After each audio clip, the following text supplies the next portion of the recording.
Reincarnated in a world of superhumans and gods as Loki Odinson. Watch how a reincarnated man changes a movieverse. Hello everyone, Omni-sensei here with What If I Was Reborn as Loki in Marvel, Part 1.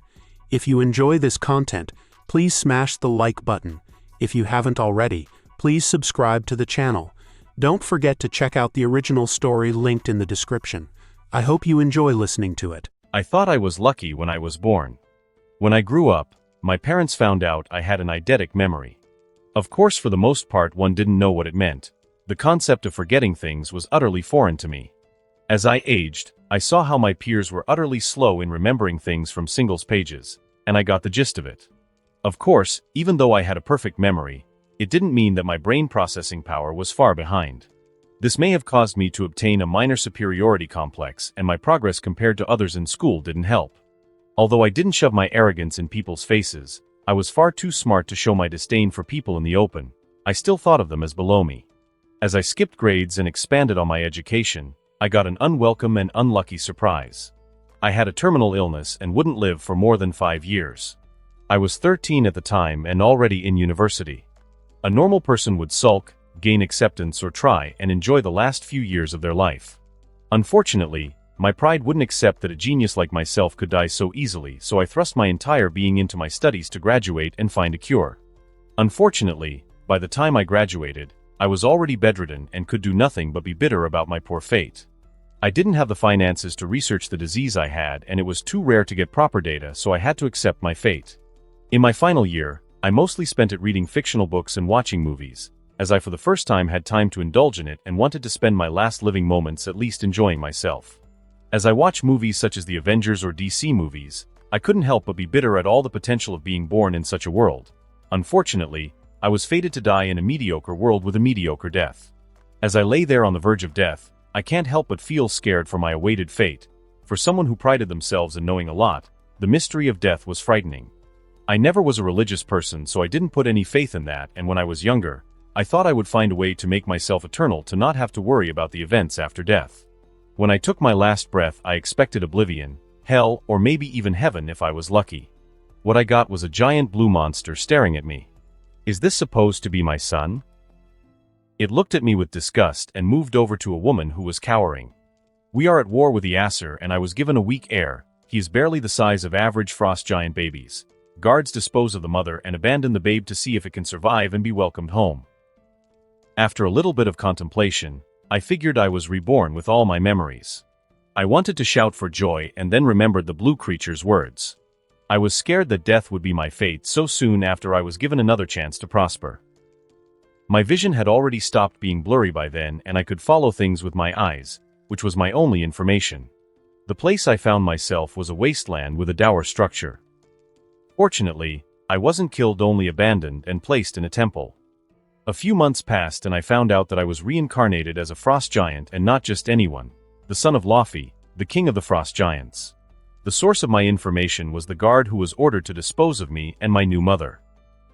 I wasn't named, but I suspect I was Loki, since the events are like the Marvel movies, with Asgard and Jotunheim at war. I was afraid that I was going to starve, but luckily I found out the cold of Jotunheim could somewhat sustain me, but it wasn't the best source of energy. As I was about to curse my baby body for the millionth time, I saw a middle-aged man with a spear walking towards me. He had one eye, and the place where his other eye was supposed to be was only bloodied. For who else could it be other than the All-Father, I thought to myself. I stopped faking sleep and began to cry. The past few months I perfected my baby acting. It wasn't very difficult for someone who could remember every baby he ever saw and who had months of free time to do anything to stave off the boredom. I began acting as a proper baby and hope this titan of a mun doesn't have any methods to see I was reincarnated. I wouldn't be surprised he had, since he was hailed in many tales as a god of wisdom and a magic behemoth. To top it off, he picks me up and gently rocks me in his arms. From now on you will be Loki Odinson, little one. He gives me a once-over. With you, we can finally obtain peace between our two kingdoms. I take in this new information and can't help but bask in this new information I was given. Living your second life in an advanced society where tech and magic are above your previous worlds, and as a prince would cause any person to celebrate. Even though I am excited, I don't stop acting like a baby. I am just glad the old man doesn't have gadgets to pinpoint someone's soul age or a similar stupid power that would mess up my life. He smiles down at me and I begin to feel a change. I look at my arms and see that they are changing from blue to white. I marvel at the casual display of power and I can't wait until the day comes when I can perform such wonders. As I look back up to Odin, he says, "Heimdall sends us back." The next moment a vertical rainbow envelopes us and the next moment we were quickly traveling through it. I was initially frightened that the light may destroy us but quickly understood it was the legendary Bifrost.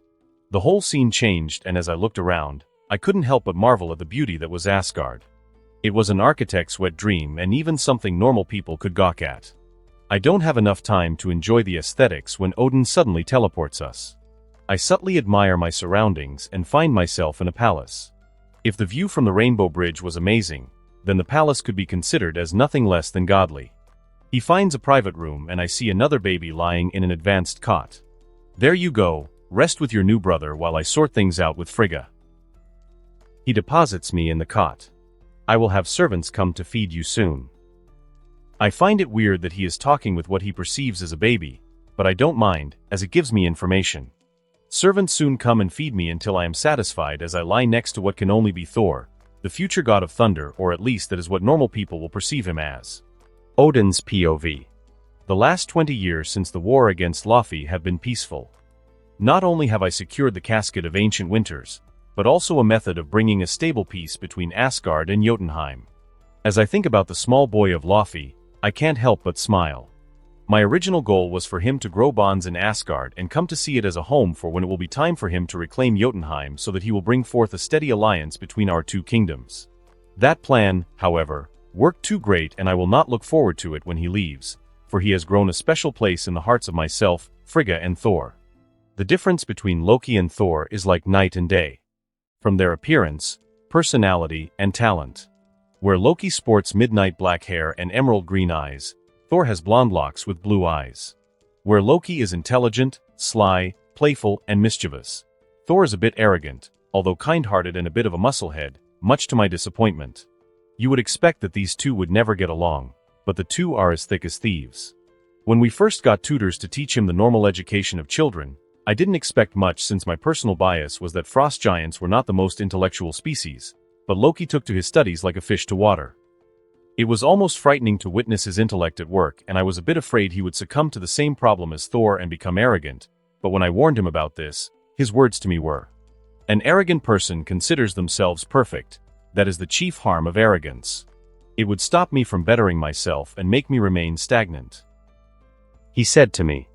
He was only 14 years old at the time and I couldn't help but be proud of the mindset of my son.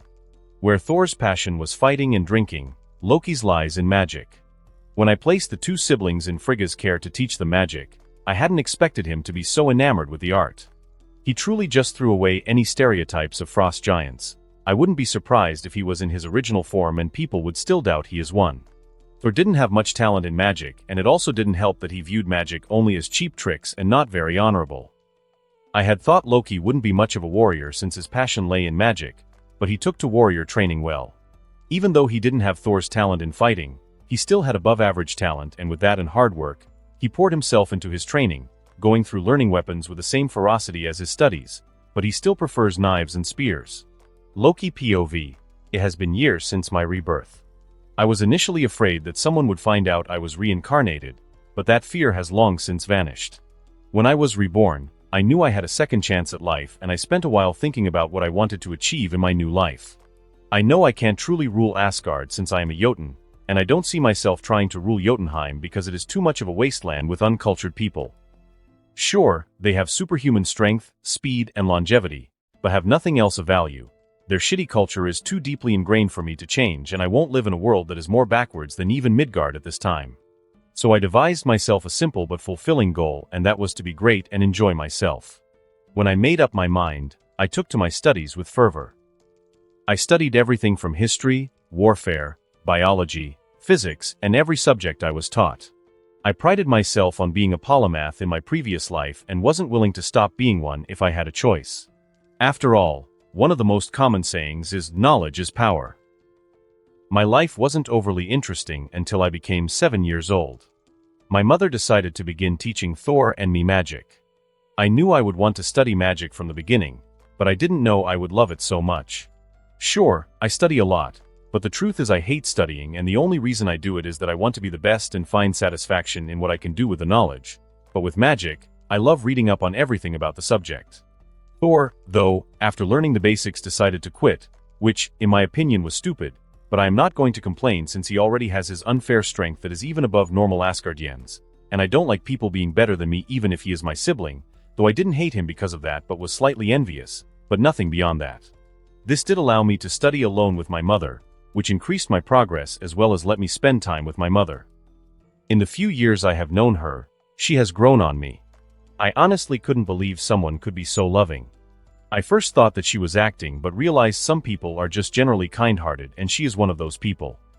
Once I learned how to make proper illusions, I started playing a lot of pranks on Thor and his friends, although it wasn't anything malicious.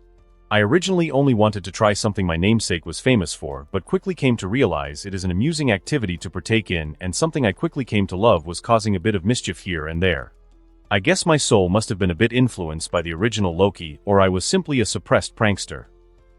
Thor and I were at a party and I saw that Thor was about to go to bed with a random woman, and I decided to cast a spell on him to temporarily decrease his penis size and let him fart whenever he came. I don't know the exact details of what happened since I am not a voyeur and I had the company of my own woman to pay attention to. He came to my room the next morning and barged in without me even giving him permission. I had to take a second to figure out what he was doing in my room. Loki, undo your tricks. Thor yelled as he looked as if he was ready to fight me until he saw there was someone else on the bed. I grinned at him and got out of bed carefully to avoid my bed partner's body being exposed and quickly cast a spell to stop sound from going into that area so she wouldn't wake. Ah, dear brother, did you have a lovely night with Brenda, Dahlia, or never mind, I never got her name. The poor guy looked red as if boiled with anger.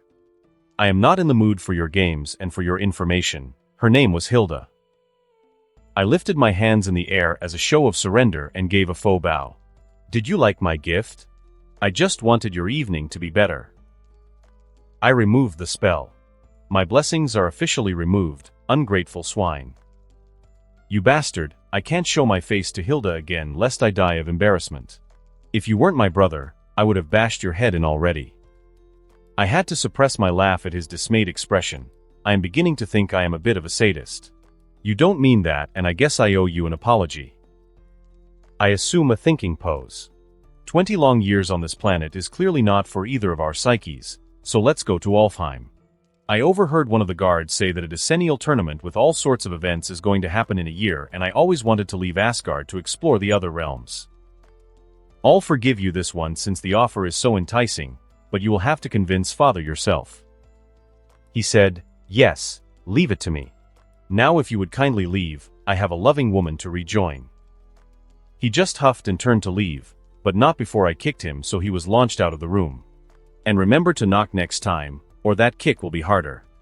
I am not a morning person and can be a bit vindictive to those who interrupt my sleep. It was a bit harder to get Odin's permission to go to Alfheim than I expected, and I am not skilled enough in sorcery to avoid Heimdall's gaze to sneak there myself. The main issue was that he didn't think Thor was responsible enough to go off-world, which I mentally agreed with, but I couldn't accept the outcome since it would be embarrassing to tell Thor that after I so haughtily told him I could handle it. So I had to promise that Thor was my responsibility. I figured it wasn't too much to promise since even though Thor isn't the smartest tool in the shed, he still has the genes of both Frigga and Odin, so he is still decently smart. It is only his biases and arrogance that hold him back. I made my way to find Thor, and I knew where to find him this time of the week: the arena. It is a place where we go to test our fighting prowess against all types of opponents from Asgard and even some from the other realms. I usually fight with an illusion to avoid letting the people see their prince being defeated and definitely not to lose my vanity. Odin actually requests/orders that the warriors should let Thor win until our mother made a bracelet with an illusion enchantment so Thor can fight without people letting him win. But his loss count has diminished since then, and so has mine, so we chose to forego our illusions to foster rep with our people since we are a warrior race at heart. As I arrive at the arena, I see my brother fighting against a basilisk, a foul creature of the 9 realms. It basically looks like a humanoid snake. Thor has the advantage since he is of superior strength and the basilisk is only holding on because it is slippery. As I watch them exchange hits, I commit the basilisk fighting patterns to my memory as easily as breathing since my memory is my cheat code in life. I don't have to worry about watching Thor since I know all his fighting methods unless he starts to become spontaneous. The fight goes on until Thor lands a killing blow and decapitates the beast with his sword. I quickly walk to Thor and lightly slam my hand on his shoulder. Good fight. It seems you aren't as untalented as I thought. He puts a stupid grin on his face. Surely you jest. I am going to be the finest warrior in the realms, whilst you focus on your witchcraft. If I were a cartoon, a tick mark would appear on my forehead at the mention of witchcraft. It's magic, you buffoon, and you say that as if I am behind you in fighting. The only reason I am not ahead of you is because of your superior strength and your speed.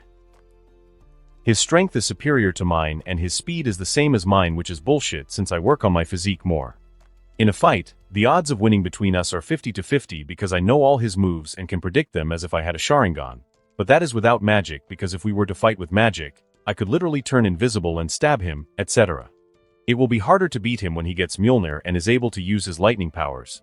But I don't have to worry about that now, and even then, since he can't hit things he can't see and illusion isn't even my main specialization. I am a jack of all trades and unfortunately master of none, but since I am long-lived, I will eventually be master of all, so I don't worry. He harumphs. Then I will just have to get stronger and leave you behind. Sure, buddy, keep telling yourself that. I pat him on the shoulder. And I got permission from father to go to Alfheim, but we will be disallowed to leave Asgard again until we are 100 if you are irresponsible on this trip. I tell a little white lie for him not to mess up on our trip. Fine, let us battle before getting ready for our journey. I just nod at him and get an idea. Sure, how about a bet? The loser will have to change his hair color to red for a week. I wanted pink, but father will fix it since it will tarnish the names of the prince. Thor just lets out a grin and quickly agrees to get the opportunity to humiliate me. I whistle as I walk through the palace to where my mother is with a massive smile on my face and wonder why I never got the idea to have Thor's consent to bully him. I may have secretly used magic when Thor got a bit more aggressive than usual when I was about to win at the end and he almost made a comeback. As I arrive before my mother's door, it automatically opens. I can't help but be amused by this and remember when I was young when I was a bit creeped out by this. It reminded me of the countless horror movies I watched in my previous life, and it didn't help that the room was extremely dark at the time. Hello, son. I move forward and hug her before kissing her cheek. Greetings, mother. I just wanted to tell you, Thor, and I will be away for a while. Oh, aren't you a bit too old to still tell me where you are going? My lips twitched at that. I just wanted to say goodbye, lest you badger me about being uncouth to not even say goodbye to my mother when I return. She hums. Okay, but be safe, son, and look after Thor, so the poor boy won't get himself in trouble. I am not a child caretaker, mother, but I will at least stop him from getting killed. Plus Thor is almost 21. He will be fine. Goodbye, mother. As I walk to the door, I am stopped by her saying something. And Loki, why is Thor a ginger? I put on an innocent expression but make sure to put on a cheeky smile. I shrug my shoulders and leave for my room. As I pack my stuff into my magical bag, I think I should create a hammer space for myself. When I am done, I go to my hot tub to relax since I will have to wait for Thor. I could go alone, but it won't be as fun as with company. Maybe I should start making friends, I think to myself and quickly dismiss that thought. The only reason I am close to Thor is that I grew up with him and along the way, I somehow ended up becoming friends with the guy. I am not a sociopath, but I generally don't care for random people or even about acquaintances. The only people I feel affection for in this life are Thor and my mother. Sure, I respect Odin and like him because he allowed me to live here on Asgard, but he is too busy for me to spend time with him to cultivate the feeling of affection. I meet up with Thor and we go to the observatory where Heimdall watches over the realms. We walk along the city to see the sights for one last time for us to better compare it to Alfheim, even though it isn't necessary for me. This is it, even though my father's strings aren't completely off me, I can celebrate that this is my first step to independence. I think to myself as we silently enjoy the beauty that is our homeworld. I silently chuckle to myself because I sound like someone who is finally moving out of the house. I see how the people are looking at my redhead brother and can't help but chuckle. He glares at me before walking on. We finally arrive after a long walk and I nod at Heimdall and watch as he activates the Bifrost. Cushion my fall, Thor. Before he even has a chance to ask what I mean, I push him in and jump right after and disappear into a rainbow vortex, the same as when I used it 20 years ago. I can't help but marvel at the beauty of this technology as I freefall through it. As I get out of the portal, I see Thor admiring the surroundings. I also look over this new realm we have found ourselves in. We arrived in an enchanted forest from the looks of it, and I had to admit it was beautiful. I used a scrying spell to see everything from above and saw candy vegetation, rivers and springs of wine, and beautiful gardens. It was as described in a book I read a few years ago, but only more breathtaking. Well, I think I just found my new vacation resort. I quip. This forest is quite a sightful, but I can't wait to find out if the rivers are really full of wine. Classic Thor. His brain is only focused on drinking, fighting, and adventure. I will let him find out about wine on his own. I don't want to spoil the adventure. Yes, we will be here a few months minimum, so let's take our time to enjoy this. Brother, let's race and find who is first out of this forest. He ran before even giving me a chance to speak. I tisk in annoyance and start running because we are quite competitive yet hold little ill will towards each other. For all that our speed matches, my agility is far superior to my brother's, which allows me to weave through the forest. As we race, we come across unicorns and other exotic creatures we don't see much on Asgard. We arrive at the end of the forest in 5 minutes, and since our max speed is 220 kilometers per hour, which is quite impressive since most cars couldn't even reach that in my previous life. Though we didn't run at our max since there were still a lot of things to maneuver over. I reached the end first, avoiding the obstacles that slowed Thor down a bit.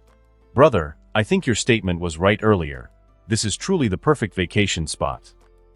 I look at Thor and see he practically has stars in his eyes as he looks at a river with wine in it. I chuckle at him. I wouldn't recommend it, Thor. Who knows if the inhabitants relieve themselves in these rivers? He gains a disgusted expression at my words. You always find a way to ruin a good thing with your words, even if they don't piss in the rivers.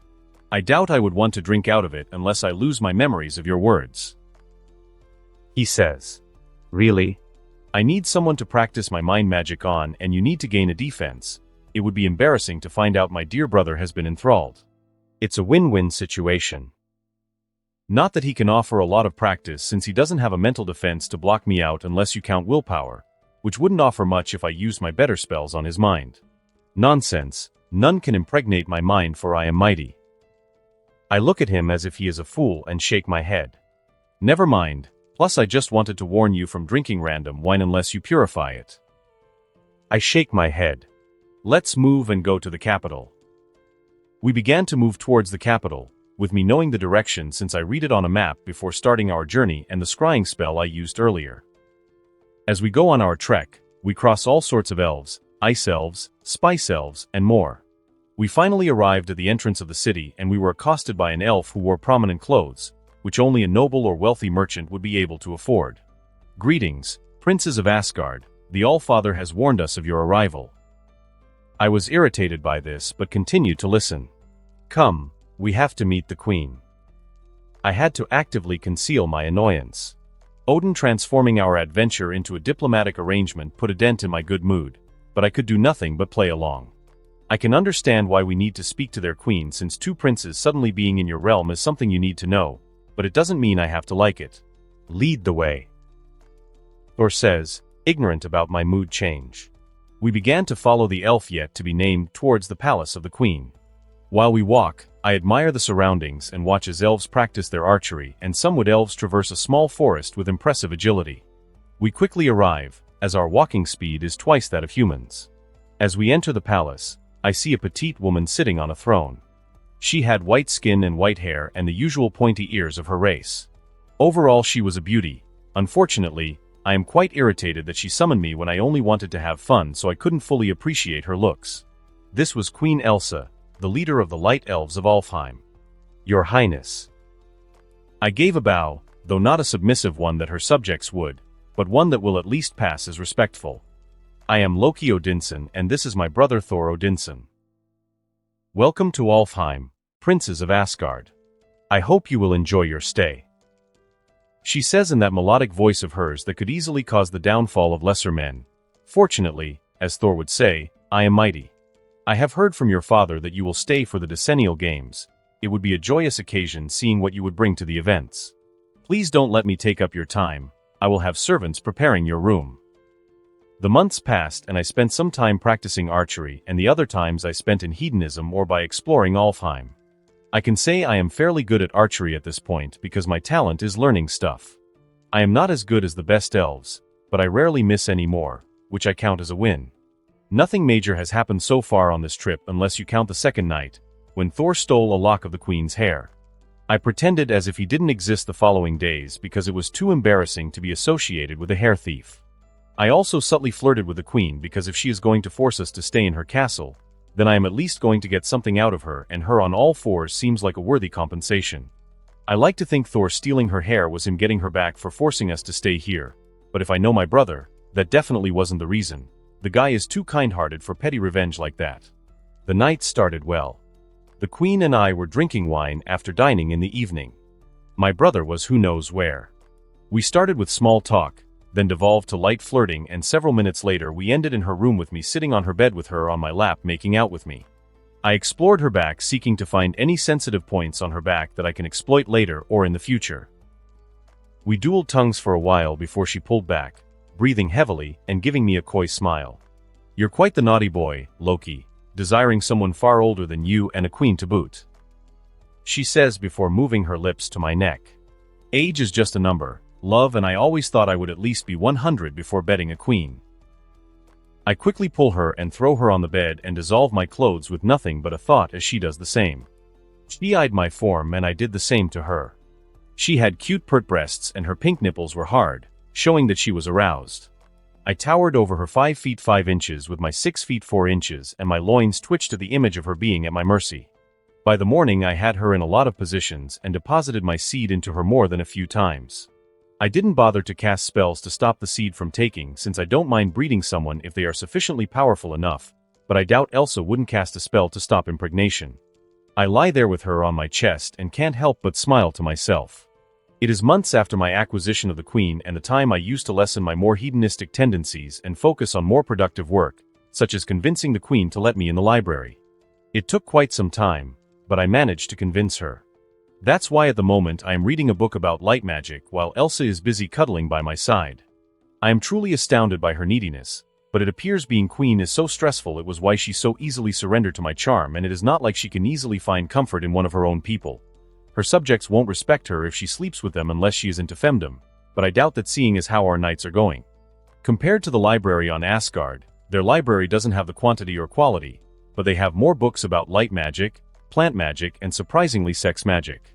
Of course, Asgard didn't have more than the basics of that particular kind of magic and how to counter it, since most comes from Odin or Frigga, and I doubt they are interested in that.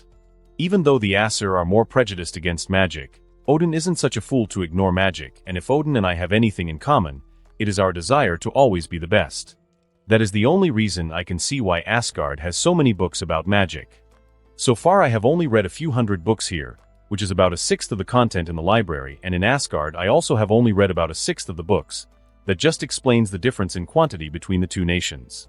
Though I am only taking account of the magic-based, if we account for all other subjects, the number of books would span in the millions. My other training is going extremely well. My archery level is quite bizarre. With the ability to use magic as binoculars and my brain to use math to figure out the trajectory and other calculations such as wind, etc., you have a Hawkeye 2.0. The only way I can miss now is if an outside influence messes with my shot, like the other day when Thor pushed me when I took a shot, or if someone teleports the target out of the way. I have made myself a small wrist bow to incorporate it into my fighting style, since it is such a fun and effective weapon. I will upgrade it when I get back to Asgard, but now I am satisfied. My nights with Elsa are satisfying for me and a great stress relief for her. I can play her body like a fiddle. I have all her sensitive spots and preferences memorized. An uneducated person would think I am using sex magic to smash her, but the truth is it is all natural. I doubt I would ever use that kind of magic for anything other than adding variety to my intimate life, since it just takes the fun out of seducing someone and finding out how to become a natural aphrodisiac to them. She has grown fond and, dare I say, in love with me. If I want, I think I have a massive chance to become king of Alfheim, but being king is only something I would consider a few thousand years into my existence, or if I create a clone spell. Plus the kingdom is a matriarchy and I would rather not play the role of a queen. As I read while fondling my lover's hair, I think about tomorrow. The games on Alfheim are officially beginning and I have to admit I am quite excited since I get to compete against people from all the 9 realms and maybe beyond in different events. The event I am most excited about is the free-for-all, which is basically a battle royale. It just fuels my minor battle junkie urges that I have developed on Asgard. I soon finish my book and join my lover in slumber. It is midday and the first event is soon to begin.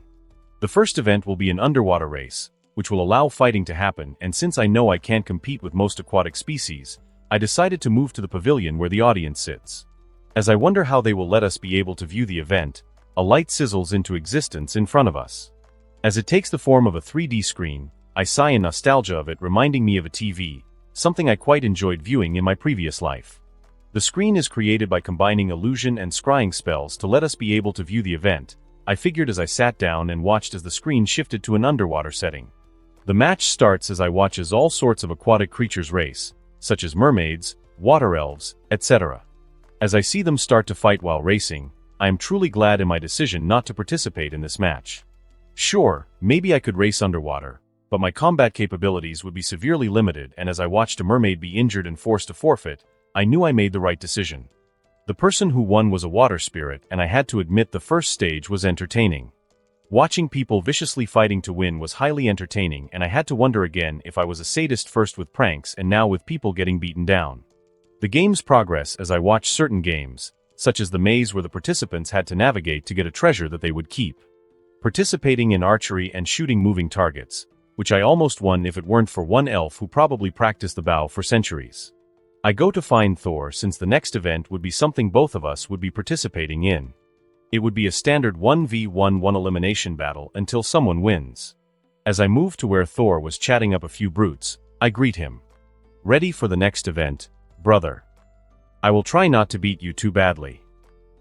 Ah, Loki, unfortunately, I am going to disappoint you, brother, since I don't plan on losing today.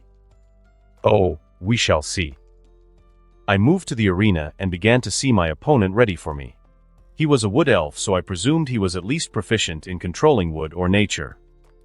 He also had a bow like most elves and a one-handed sword. I entered the arena and summoned my dwarven-made dual short swords. It wasn't made of a special metal like you are you, but it was the next best thing, so I didn't have to worry about quality. Start. The announcer said. I went on the offensive to feel him out since I knew I could easily back off if he had anything tricky. He shot an arrow at me and I dodged before using my wrist bow to shoot him in the stomach before capitalizing with my swords by disarming him and putting the other on his neck for him to surrender. I was disappointed, but it was the first match so I didn't expect much, but still. This continued into the day and the next, with the competition becoming ever so much more competent. Unfortunately for my competition, my memory allows me to observe their fighting styles and easily discern their patterns. With my Jotun physique of one of the most powerful species in the universe, my strength and speed can easily match them. My illusions also help confuse people, so it wasn't too hard to beat my opponents. As I move on to the finals, I am not surprised to see Thor. Sure, he didn't have the experience that most people here have that have centuries of experience, but we both had the best teachers to teach us since we were able to walk, and Thor is a combat prodigy with a physique even above the best Asgardians, so I could see him winning against all his opponents. I grin as I see my oldest friend entering the arena. He also had a grin on his face with the dwarven axe he had battled with these few days. He also had a small shield on his arm, and I had to assume it was for my wrist bow, and I had to give it to Thor for coming prepared instead of just winging it. I see you actually made it, little brother. I hope you won't be too mad when I defeat you. I probably shouldn't have taught him trash talking. I shrug my shoulders at him. Don't get too cocky before I wipe that smug grin off your face. I say before summoning my 2 swords. As soon as the announcer says we can begin, we charge at each other and let caution to the wind since we know our capabilities and don't have to be overly cautious. His axe clashes against my sword, and I fire my wrist bow at his arm. The problem with using arrows on him is that Thor's reaction time is good as well as speed, so just because I have near-perfect aim doesn't mean he can't dodge or block. But luckily he didn't see the arrow coming and it deposited itself in his arm. He backs up and lets out a grunt. I told you I would wipe that cocky grin from your face. I don't give him time to reply and push on the aggressive again. What I didn't expect when we started clashing again was a tiny bit of lightning coming out of his axe. I had to do a double take at the display that would let him gain the moniker of God of Thunder. Fortunately, he couldn't control it, and even though his weapon is dwarven-made, it doesn't mean it can channel magic, as it isn't made of the more magical conductor metals such as you. I back away and start firing arrows at him and use my illusion magic to get behind him while he is distracted and kick his back and send him flying 10 meters. Just as I am about to go and stab him, he picks up a tree and smashes it into me, and I am sent flying several meters. I cast an illusion to make myself look more injured than I am and show that I drop my weapons far away. I shoot him with a wrist bow while standing up and pretend that I am buying time for myself. He blocks them with his shield and fights me again, thinking I am weaponless, but while his attitude changes to more confident in his win by how relaxed he is, I dispel the illusion and stab him in the belly and leg to avoid dangerous areas. His expression changed to shocked. Rule number 1 of fighting me, brother, don't believe what you see. I whisper in his ear before knocking him out. As the crowd roars, I ignore them in favor of taking Thor to a healer before going to my room to sleep off my exhaustion. The next day, I participated in the free-for-all.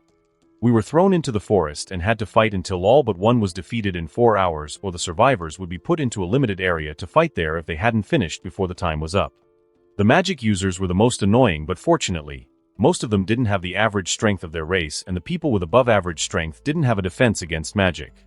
The event was fun, but unfortunately, I didn't win due to one of the elves ambushing me.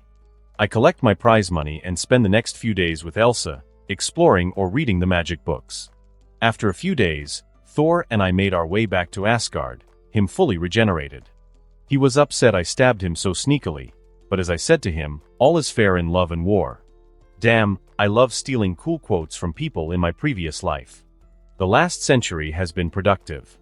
I am a master in many different types of magic. It would have taken me longer, but fortunately I created my masterpiece a decade ago.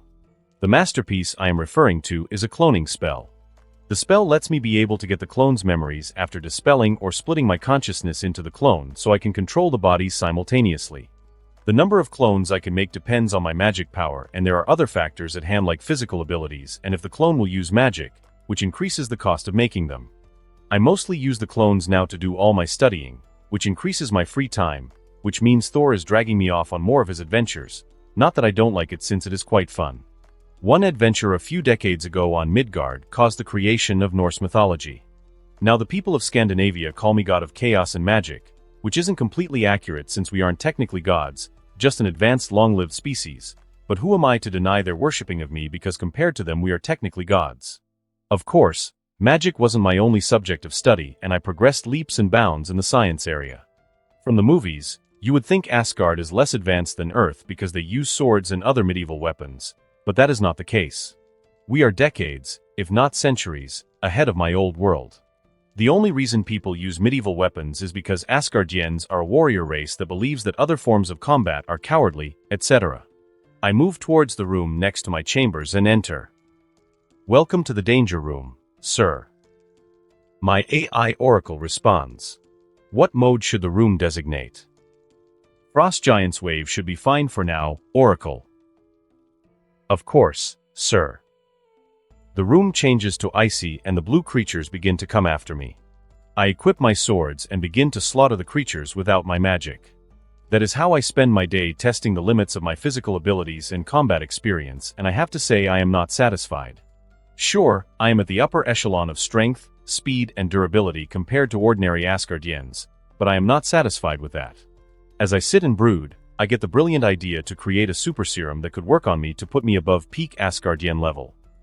I figured if they could do it on Steve Rogers, why can't I make it work? But I would have to have Jotuns to experiment on since I am one and their biology differs from Asgardians. As I sit in the room that is also one of my prized possessions.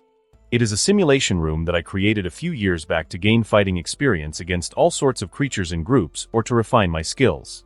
I created the AI Oracle a few decades back since I have always wanted one, and she quickly proved her use over the many decades. She controls the room so the enemies are difficult since she improves the enemies at every round, which lets me improve too.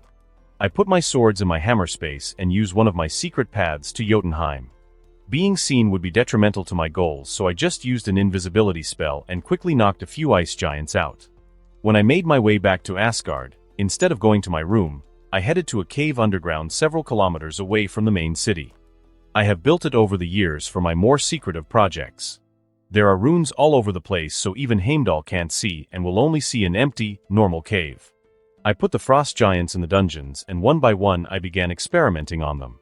First I studied their biology and then I analyzed their ice powers.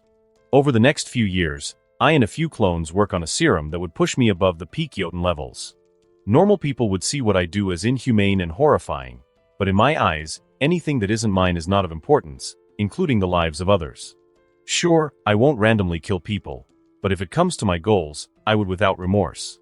While I was working on completing the serum, I thought about the insane regeneration of, for example, Wolverine or Deadpool, and quickly experimented on the frost giants to find a way to get myself that type of regeneration. After another few years of making and completing the first serum, I started to experiment on how to combine the two to have both serums' functionalities. After 20 years of first starting, I look at the serum in my hands.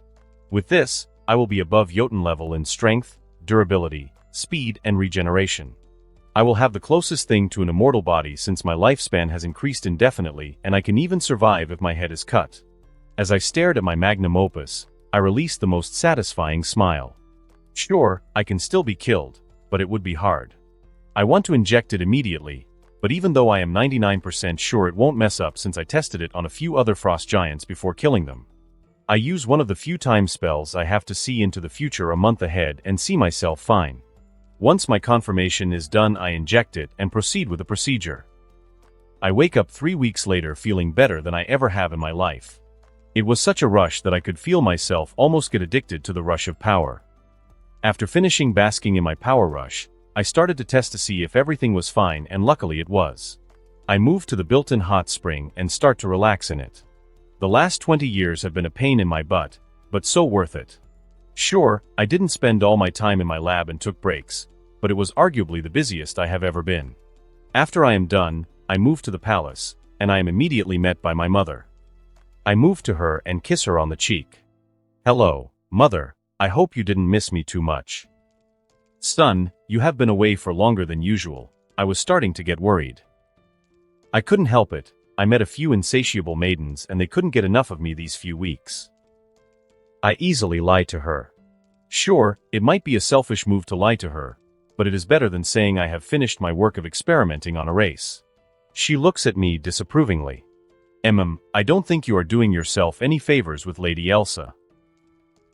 She easily believed me since I am a bit of a man-war. At the mention of my longest and favorite lover, I perk up. "Ah, lovely Elsa. I am sure she would just be jealous she couldn't have joined in." She shakes her head. "I don't understand how you can get a queen to go along with your acts." I would like to think it is my roguish charm. Unfortunately, it took quite a bit of seducing and subtle manipulation to get her to be okay with me sleeping around. She is now okay as long as I don't fall in love, which is easy. I would like to continue our talk, but I better make it up to her for ignoring her needs for too long. I move forward and hug her goodbye before teleporting to Alfheim outside of their palace. The guards see me and stop me. I am Loki of Asgard and I am burdened with glorious purpose. "Banging your queen," I think to myself amusingly. The guards let me in and I move to the queen's chambers, where I know she is watching me from. As I enter her room, I see that she is barely wearing anything except elven lingerie. "Welcome, my love. I see you haven't lost your flair for dramatics since we last met. What is the glorious purpose you have come for?" "To satisfy their queen's carnal desires." "I am sure this is about my needs and not yours," she says sarcastically and gets on the bed. "Let's ignore the logistics and focus on getting your little butt in the right position." After a night of smashing, I finally sleep with a contented smile on my face. Unfortunately, Elsa had duties and couldn't laze around with me. After my business with Elsa, I returned to Asgard. It was currently morning and most of my family was sitting at the dining table eating breakfast. "So where is Thor?" I ask while cutting my food. "Is he with his new friends who go by the name the Warrior 3? "Yes, your brother is gallivanting around Muspelheim with them," Frigga says. I raise an eyebrow at that. The home of Surtur and fire demons, my brother seems to be getting cocky these days. Heimdall is currently watching over him, unlike others who seem to go out of their way to hide from the gatekeeper, and Surtur is still weakened since our last battle. Odin looks at me with disapproval. Excuse me, if I value my privacy, not everyone likes having their every move monitored. It seems it is my destiny for all my children to have poor vices. One is a hedonist and the other is a bit of a brute. He says, and I let out a quiet chuckle at his description of Thor. He lets out a sigh. At least I can be thankful you haven't turned the palace into a massive orgy. I let out a fake indignant denial. I am not that bad and you can't just ignore the good qualities, father dearest. Plus orgies aren't for me. I don't share women with men. My mother chips in to quickly change the topic. So Loki, I see you appear happier than you have been the last few years.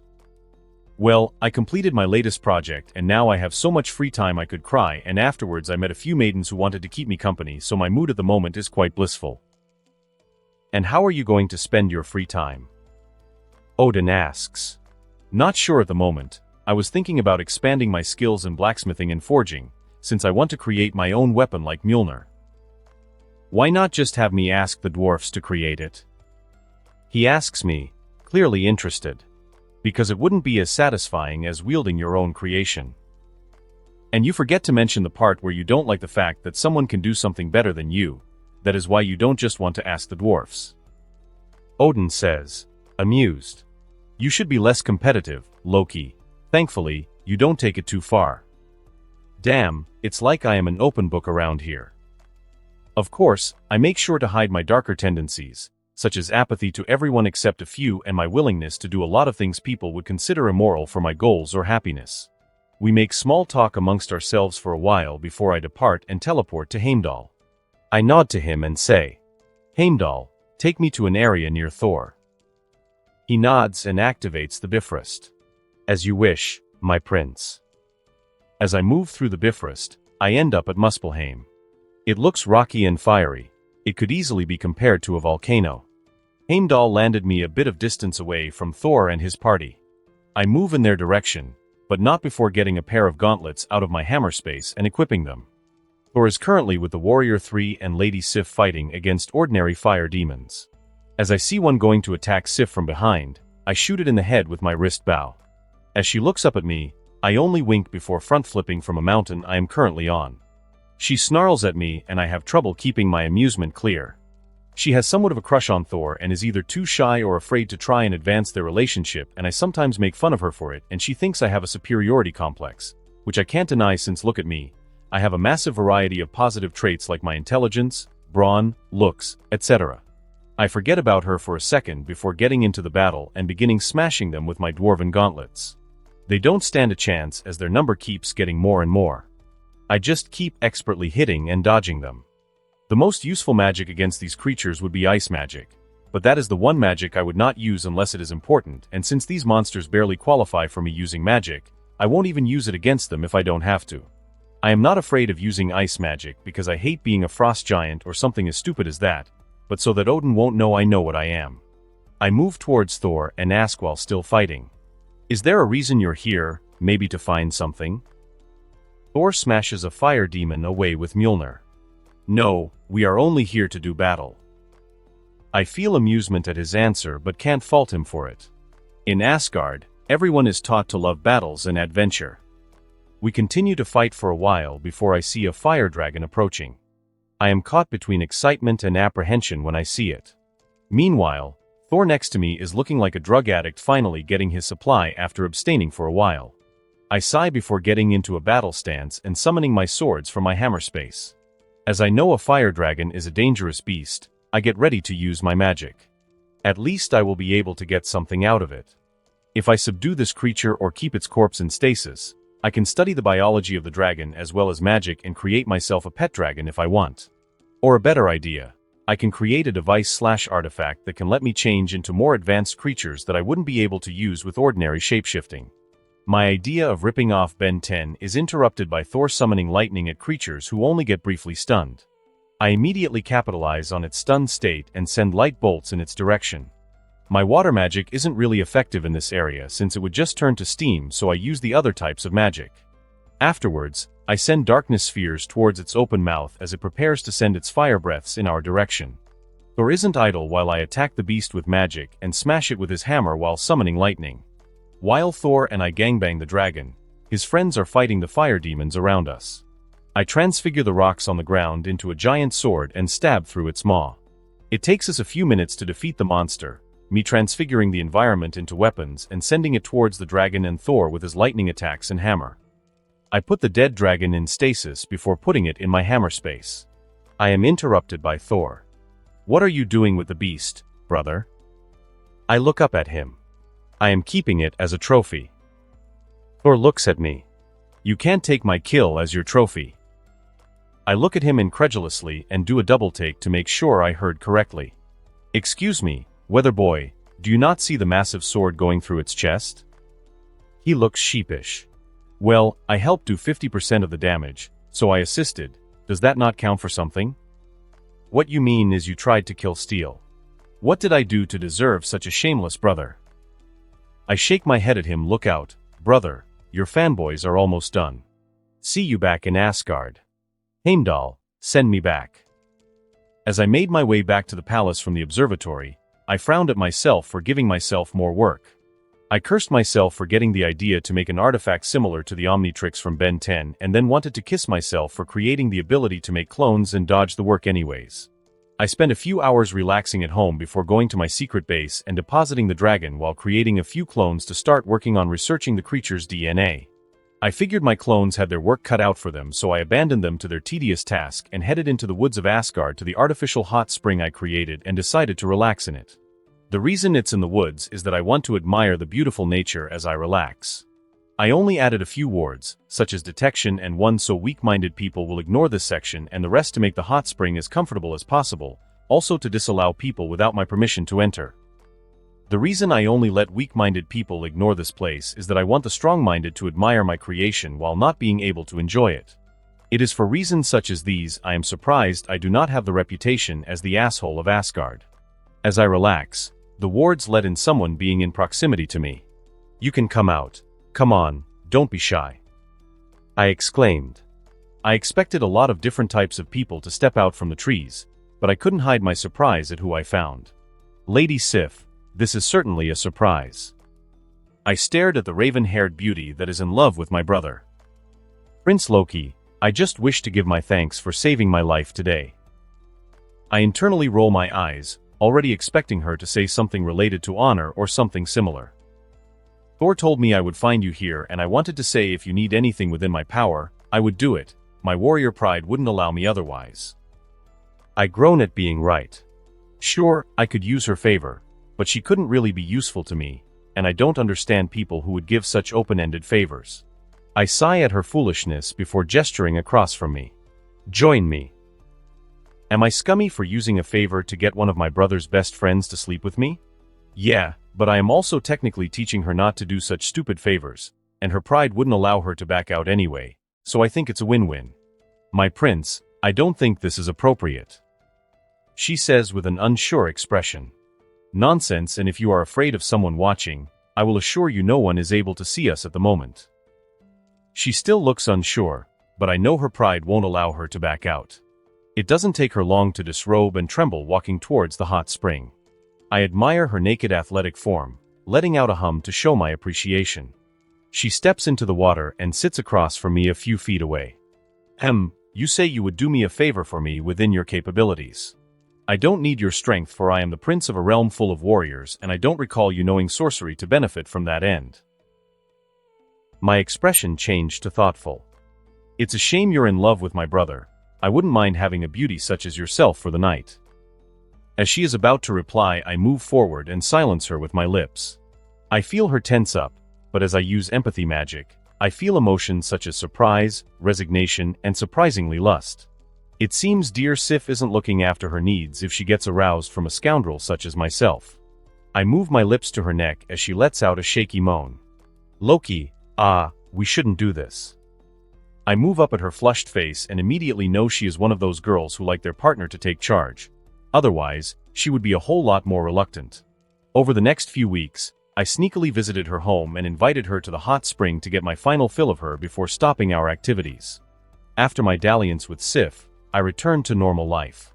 I delegated my clones to better my blacksmithing skills and create the Omnitrix. As the years went by, I could finally recreate the fire dragon, and I turned the crown prince into my personal bounty hunter for more unique or exotic creatures. Not that he could complain since he is a lover of adventures and fights. I had personally gone for more humane-looking and acting creatures since I doubt Thor would accept that. Once I got the creatures, I studied their DNA to my heart's content and can confidently say I am the top expert in biology in the 9 realms and maybe even on some other planets. As my blacksmithing skills reached an advanced level, I decided to use my clones to spy on Nidavellir, where the dwarfs live, to study their techniques to better mine. It's like I always say, if you don't want your stuff stolen, get better defenses. I judged my level to be really good, so I headed to Wakanda and stole a decent amount of their vibranium and began tinkering with it. I am so glad I am not the most moral person. Otherwise, the progress I have made would take many more decades or even centuries. The first thing I created was a hoverboard that could fly and even added a loyalty enchantment so it could only be used by me and people I give temporary permission to. It also has the return enchantment along with a speed enchantment to increase its insane speed even more. The Omnitrix was also created with the material.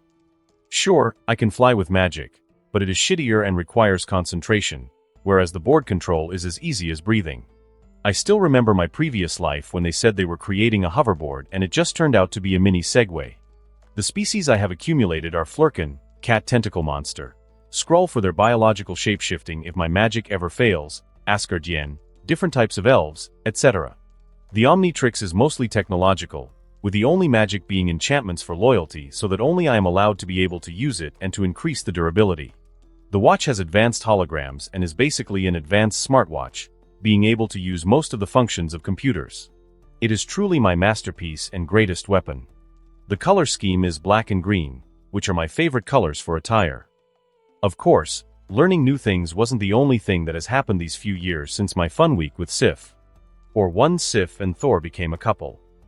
I was honestly surprised and knew from what little I have read about the comics that they were lovers, but most of my life I followed the MCU, but I guess it was just a butterfly effect of me living since in the MCU they were never lovers. I guess I must have drilled the courage into her. I was honestly baffled when I gave Thor sloppy seconds, and then that thought quickly turned to veiled amusement. They have been together for a few years now, and as they still stayed together, I figured I most likely took my brother's first serious lover's virginity. I felt a tiny bit guilty at the start, but my guilt quickly evaporated by how the situation turned me on. Sure, I have slept with wives of Asgardian nobles, of course discreetly, but the taboo is always entertaining, and what better taboo than your brother's girl? When I first started sleeping with Sif, I didn't see anything more special about her than my usual lovers except that she was a close friend of my brother and a bit more fierce than the average lover after the initial bedding, so I didn't see any reason to continue sleeping with her. Now that she is Thor's girlfriend, the thought of cuckolding my brother was quite the erotic image. So I set myself on the mission, but even with the favorable impression I made during our busy week, it took a while to seduce her. I had to use a bit of magic to lower her inhibitions for me to succeed since her pesky honor didn't allow her to cheat and her love for Thor was also in the way. Even though it took some time, I didn't regret how I spent it.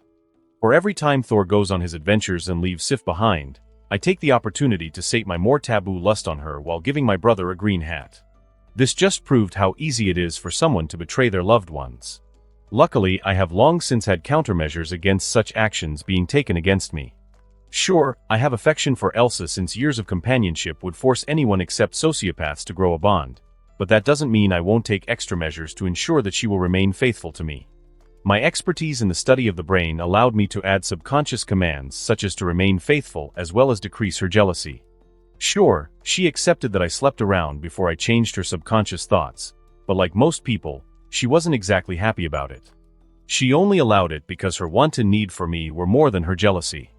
Soul magic would have been better, as it would be permanent, but it is an obscure art and my knowledge of the subject isn't perfect enough to attempt to change my lover's soul in such a way. Some people would call me a hypocrite for sleeping around while I don't want her to sleep around, but I acknowledge that I am one and I am perfectly fine with it, unlike others who would deny their flaws. What are you thinking about?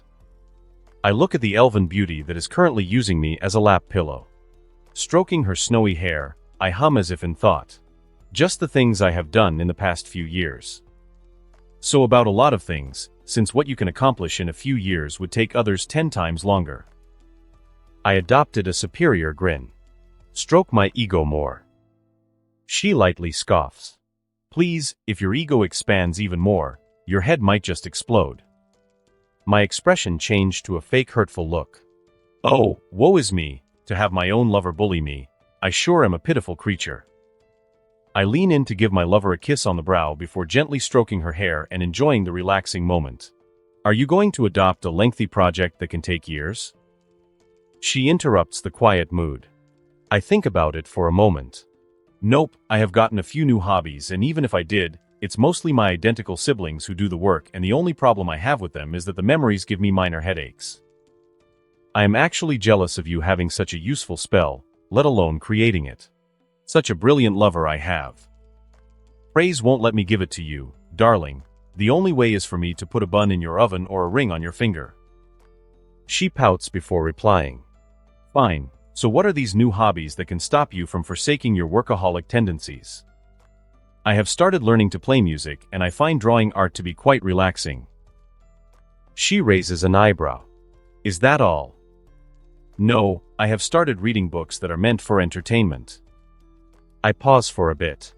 I feel like such a fool. My hate for studying let my hate extend to all books, and it is that hate that forbids me from reading anything non-useful, and now that I have read a few ordinary books I feel like a moron for missing out on such an easy method to get entertainment. All these years wasted when I could have rested near the fireplace with a book in my hand. She giggles at my display of what must be the first time I question my intelligence. There, darling, I am sure you will make up for lost time. She moves up from my lap and moves her hands from my leggings to her favorite toy. Let me remove your sullen mood. She unwrapped my length before enveloping it with her mouth. As she bobbed her head up and down my shaft, I began caressing her hair with my hand. Things develop rapidly throughout the night. As Elsa sleeps comfortably next to me, I take out a book from my hammer space and begin reading it from my bookmark. When I finished, I was inspired to do something that would arguably bring a bit of chaos. I look at the Omnitrix on my arm. I haven't had much use for it since I created it, so I knew it wouldn't be a bother if I used it for a bit of entertainment. Oracle set a new task, named Operation Entertainment. Whoever finds the Omnitrix will only be able to use a limited version with the least destructive species and without the other functionalities. Yes, sir, the host would only be able to use a limited amount of species and won't be able to use it for its other computer purposes. I don't even care about canon since there is a chance that the Avengers won't be born just because I was. I won't have any problem since if I need it, I can just summon it back or disallow anyone from using it. I laugh as I send the Omnitrix to Midgard. Heimdall POV. As I do my duty of watching the Nine Realms as I always do, I see the scene I have become familiar with on Midgard. A human with the ability to change into different species with nothing but a piece of tech on his arm. The Mun is by all accounts average except for his fascinating ability to shapeshift that would even eclipse Loki's skills in the art. I suppress a frown at the thought of the prince. Ever since he figured out how to hide from my gaze, I could feel the smugness radiating from him. I am honestly surprised the prince hasn't gotten up and decided to see the human for himself to study or maybe rob the thing he uses to transform. My first attempts at prodding him about a human beating him in an area he is widely skilled in were only met with a scoff. You shouldn't overestimate someone's ability, Heimdall, and claim a mortal is better than me in an art that I have been using for decades. Just because I can beat your voyeur eyes doesn't mean someone can beat me in something I specialize in. Not gonna lie, it's quite unbecoming of an Asgardian peeper such as yourself. I wanted to bash his head in at the comment but restrained myself. The prince has a reputation for getting on the people's nerves and our relationship has never been the best. I dislike him for being able to avoid my sight and him being smug about it. He dislikes me for using my sight on him. I dismiss my thoughts on my least favorite prince and think of the newest problem on Midgard. The Mun known as Vilgax is busy expanding the Jarldom he recently acquired somewhere in Norway. So far the Allfather has decided to not intervene, as it is not another worlder that is causing havoc on Midgard. My king has stated he wanted the device but had doubts about whether it could be removed, and I know to trust my king's judgment. Loki POV. I stood on a mountain as I stared at Vilgax, the current holder of the Omnitrix, in the distance. In the looks department he is average, with brown hair and black eyes, 6 feet and muscular, but not at Thor's level. Above average intelligence, but not genius level. His best qualities, in my opinion, are that he is ambitious and hardworking, 2 qualities that work great together. I may have used a hypnosis spell to convince him that his name is Vilgax as well as everyone who knows him. I wanted to name him Ben Tennyson since I thought it would be funny, but it didn't fit in with the time period and Vilgax isn't too bad. I find it humorous that in the show, Vilgax coveted the Omnitrix, but here it gets handed to him on a silver platter. Vilgax has come far in a few months, from a commoner to a jarl of an expanding territory. I was currently invisible, watching him fighting a war against a nearby jarldom. I am surprised the bordering jarls haven't started an alliance yet because it looks like Vilgax's ambition won't be sated by a few conquests. One of the restrictions I have put on the Omnitrix for him was that it can only be used for a limited time of 20 minutes and the cooldown is 5 minutes afterwards, so he wouldn't be too overpowered. My initial plan was to only cause a bit of chaos, which would give me entertainment, but I figured I could send him into space with a goal of procuring the genetic material for other alien races and I wouldn't even have to lift a finger. Thor has other duties and different morals, so I can't depend on him all the time. The funny thing is that Vilgax would do it of his own volition since I can easily use the Omnitrix to show he only needs the DNA of the species to be able to change into them. But that is for later as I am momentarily surprised by what comes out of a portal. A rogue sorcerer. How interesting, I thought to myself. Vilgax POV. I look at my army and then the opposing side. They had 100 more warriors than us, but I believe we can still defeat them easily. It doesn't take long before our side begins fighting. I quickly use the Omnitrix to turn into what the device called an Asgardian. It is my most used form since it is inconspicuous, as it looks like my normal form except my power is boosted by a lot. Once I transform, it doesn't take long before I rush the enemy with speed far above human level. I equip 2 bastard swords. Normally dual wielding would be a fool's errand, but I have more than enough strength in the form and immediately begin hacking the opposing side. I weave through the enemies, cutting away the enemies with my swords while flawlessly dodging enemies' arrows or sword swings. 19 minutes in and I single-handedly reduced the enemy number, which meant that we had more warriors than them at the moment. My soldiers roar at my display and I move back a bit since it is almost time that I will be switched back to my original form. It didn't take long for my soldiers to take care of the enemy. We immediately enter the city and it doesn't take long for us to subjugate the capital of the enemy jarldom. I looked at the device on my wrist and reminisced about how I got it. Flashback. Quietly traversing through the forest, I look for deer footprints as I am hunting for game to feed my family and myself. When I finally find a deer, I equip my bow and prepare to kill it. As I was about to shoot the deer, something came from the sky and shot through the deer's neck, decapitating it. I was immediately cautious, but after a few minutes of nothing happening, curiosity won out. I approached the landing spot and jumped in fright when something attached itself to my wrist. Ag, what the hell? I yelled out in surprise, uselessly flailing my arms around to try and get it off. I take a deep breath to assess my situation. Welcome, host of the Omnitrix. I look around at where the voice is coming from. It doesn't take me long to figure out that it is coming from my head. What are you and why have you done this to me? I ask out loud. Host has no need to speak for you to hear me. I am the Omnitrix. I have connected to you, allowing you to use my capabilities. Why have you decided to use me as your vassal? My master was betrayed by his envious brother and he decided to send his greatest creation away so it doesn't fall into his brother's hands. Fortunately, his brother was after something else and has no knowledge that I exist. The Omnitrix states. I was still dubious about the situation for a while, but the Omnitrix faithfully serving me since then relieved most of my queries. The device allowed me to turn into several different creatures and the only downside was the timer. It allowed me to go from a normal hunter to becoming a jarl. With the jarl position I could have even greater luxury, so I don't regret stumbling on it. Before I am done reminiscing, suddenly everyone around me disappears. Quite the fascinating artifact you have there, Jarl Vilgax. It would be a shame if it somehow got stolen. I look at Amun in what appear to be black ropes. I silently assess how big of a threat he is, but as he somehow got rid of the people around us, I don't doubt he could kill me. Even though I am uneasy about what could be my death here, I don't show any fear even if I inwardly feel some.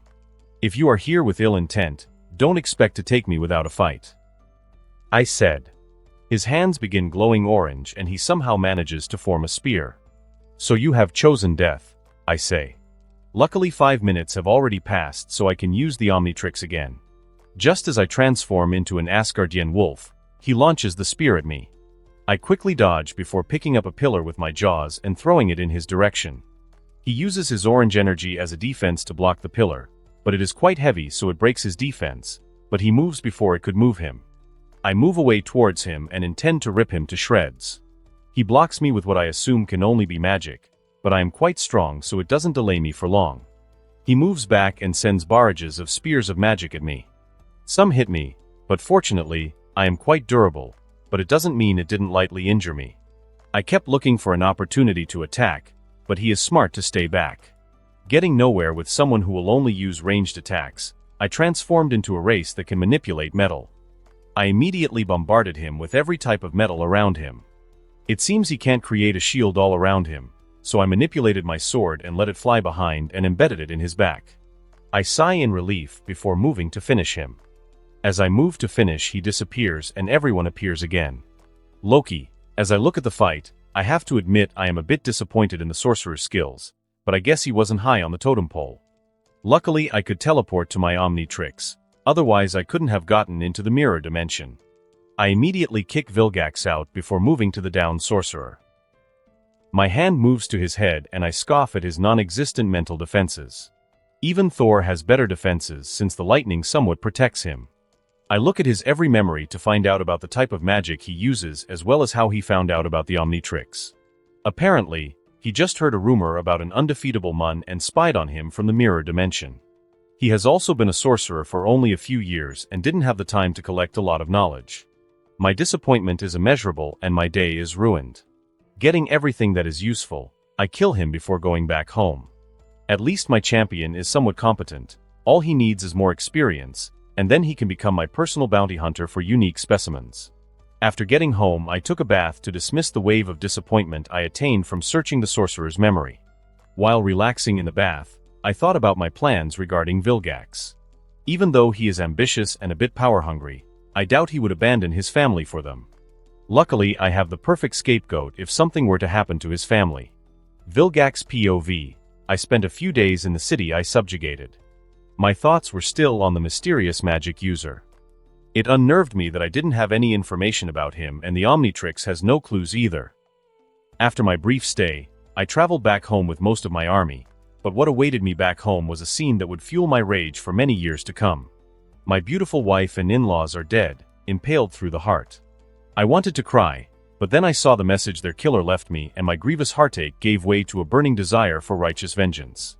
For the injuries you gave me, I returned it to your loved ones tenfold. I read the piece of paper bitterly, trying to control my anger to think more clearly. It took me a week to arrange a funeral for them and another few weeks to get a grip on myself, lest I take my rage out on everyone around me. Omnitrix, please tell me you have new information on him. Anything that would give me a chance to get justice for my family. I pleaded. No sir, but I doubt that he is from this realm since this planet is quite primitive. It says. From the clothes he wears, it seems that he is from an organization. So I doubt we could fight and defeat so many powerful individuals. Is there a method for us to get more powerful? Yes, but that would require me getting the DNA of powerful creatures and I doubt Midgard has any. I punch a nearby wall to get rid of my frustration, which breaks my hand. I don't care, though, since I can just change into a creature who has an excellent healing factor. Fortunately, my master has a spaceship on the planet. My laughter breaks out after hearing that. The maids and other people would probably be unnerved by this, but I don't care, I'm only focused on my newest goal. Loki POV. I turn off the holographic screen that allows me to see everything around the Omnitrix. If anyone were near me, they would feel the satisfaction that is radiating off me. Vilgax has taken it, and the Omnitrix only has to lead him to the ship I left on the planet and then he can make himself useful for me. I teleport to my secret lab and begin with my project, and that is the creation of creatures. Other godlike beings have their own created followers/children, such as God with his angels, and I also will have mine. I am a master at biology, so that area is covered. The only problem is the soul. Sure, I can somewhat manipulate the soul with a few spells I have in that area, but creating a new soul is an entirely different thing. A soul isn't necessarily needed, but I don't want a half-assed creation. I don't want to create just another AI, but something that can also use magic as well. This endeavor led me to go to Midgard and become a part-time wet nurse to study how the soul forms in a newborn. If anyone knew what I was doing, I would silence him without hesitation, because my pride would never have the Loki the wet nurse circulates. That is how I spent the next few months, and I didn't use a clone because they have limited mana, and I used magic to study how the souls formed. After my research ended, I began my creation of my first child of sorts. I like snakes, so I decided to just rip off Norse Loki and create Jormungandr, the Midgard serpent. I have knowledge of all kinds of snakes and different types of giants, so the task wasn't too difficult. Unfortunately, just like everything else, it was a delicate and time-consuming process that took me months to complete. I used a few of my own cells to make him a true son. Unfortunately, he would only grow to be about 800 meters, which is around the height of the tallest skyscraper from my previous life. So he won't get the chance to encircle Midgard. I didn't have to worry about his size, though, since I gave him the ability to control his size as well as invisibility. I look at the 1-meter-long serpent and I somehow already feel a little bit of kinship towards him. Now I just have to figure out how to explain how I attained him, and any rumors that I slept with a snake will lead to me violently retaliating. I think about Elsa and how pouty she will be when she finds out my first child I created artificially. Hello, little Jormungandr. I rub the scales on his forehead as he leans into my hand. You can call Loki or father if you would like to. I expect great things from you, my son. They may be terrible or good so long as they are great. I feel like a Japanese parent already placing high expectations on him. I chuckle ruefully at the thought before looking at him again. He looks at me with intelligence that no normal snake could possibly have. He hisses at me, crawls around my neck and makes himself comfortable on me. The good thing about him is that he has been absolutely loyal to me since when forming his soul I basically coded in him. Unless someone has a soul stone hanging around, they will never be able to destroy the bond. The little guy looks like a smaller and cuter version of the serpent from the God of War 4 games. So much for living without responsibilities, I think to myself before teleporting to the palace, and then I walk towards the treasury where the casket of ancient winters is kept.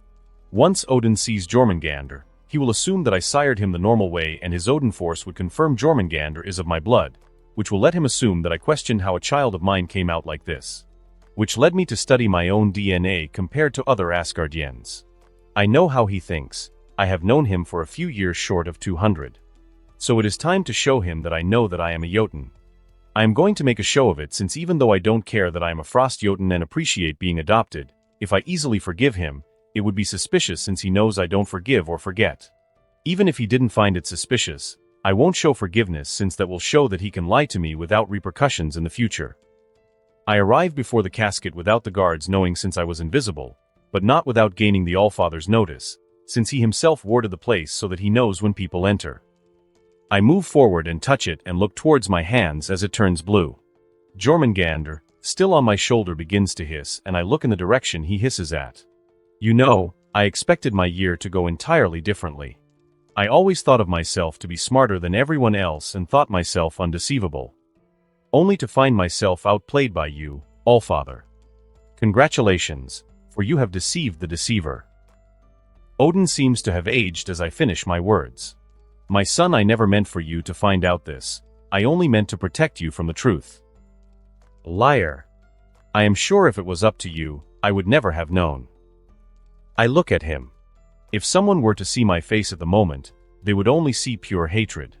At first I thought I was cursed, that is why my Jormungandr came out different, or maybe you disgraced mother by taking a frost giant to bed, but to find out I am not actually your son was quite the shocking revelation. I take a breath to calm down while internally waiting for someone to give me my Oscar. Someone else may have sired you, but we were the ones who raised you, cared for you, and loved you, where your real father abandoned you. He says and sighs. I don't expect you to forgive, but I was afraid you would discard us if you found out the truth. You were always the independent one.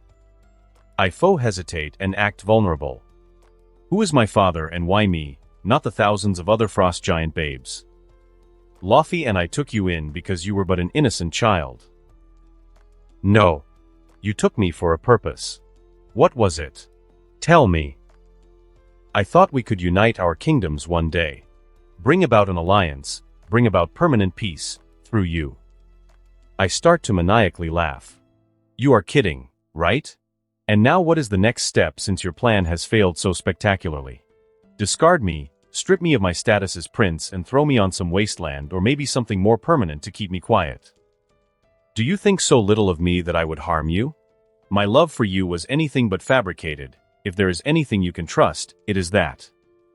I look at him one more time before saying, maybe I can, maybe I can't. Goodbye, Allfather. I quickly make my way past him to my room. I internally curse for a bit. I hate drama, and being part of it just increased my annoyance towards it. Even though most of the things I said in there were false, they needed to come out so that I could use my ice powers and so on. Maybe I can even get him to give me the casket as an apology gift. The only thing I am annoyed by is him trying to use me as a pawn for his kingdom, but it isn't as if I'm not getting any benefits from my adoption, so I let it slide. I won't become king of Jotunheim even if someone offers me an infinity stone for it, so it's not as if his original goals for me can happen. 1415 AD.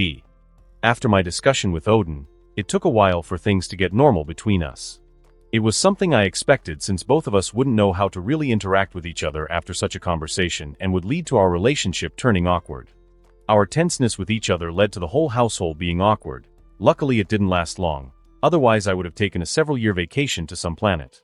The positive thing I got out of this was the casket of Always Winter as an apology gift. The thing enhanced my ice magic to insane degrees, enough that I could finally eclipse Elsa's power. Just the thought that a Disney princess is better than you in a form of magic your kind is known for is enough to bring shame to the most shameless of people. The reception to Jormungandr was good.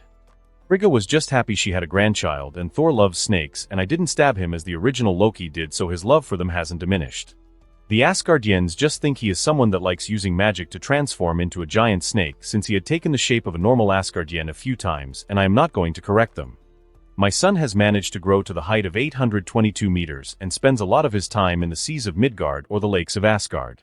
Honestly, I didn't add any aquatic life genes in him, yet he behaves much like a fish. He is invisible when he is above the surface, so the humans on Midgard aren't a problem. Fortunately, he doesn't neglect his studies, so I can't complain, and it is better than the quirks I had when I was his age. I remember when Thor first got Mjolnir and felt that he was unstoppable and kept annoying me, so I returned the annoyance by turning him into a woman. So compared to me, Jormungandr chose a nice hobby.